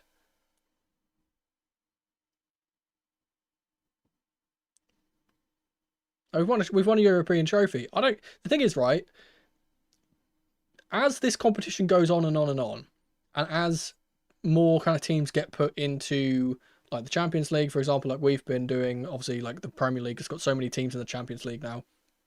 Better and better sides are going to come into this competition, and the value of this cup is going to go up in years' time. Like we had like 3 decent teams in the finals, right? In the semi-finals, we have Fiorentina, Betis, and Chelsea, and like as the years go on, that's only going to get better. There's only going to be better and better teams in the competition. So the pedigree of this competition in like let's say like 5-10 years is probably going to be much more than it is now, and this is going to seem like a better kind of accolade than it looks like now. UEFA Club World Cup, first in parade with 2 trophies. That's smart. You know business. You understand. Oh, Levi getting interviewed. He doesn't sound like he looks either.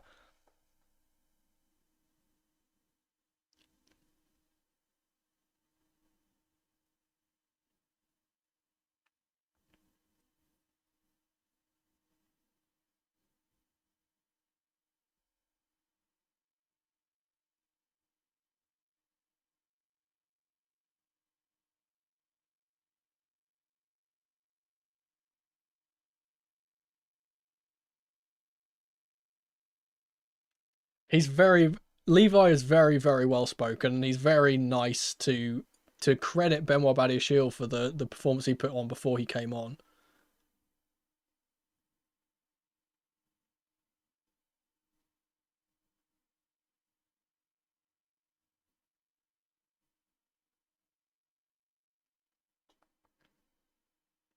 I didn't realise that as well.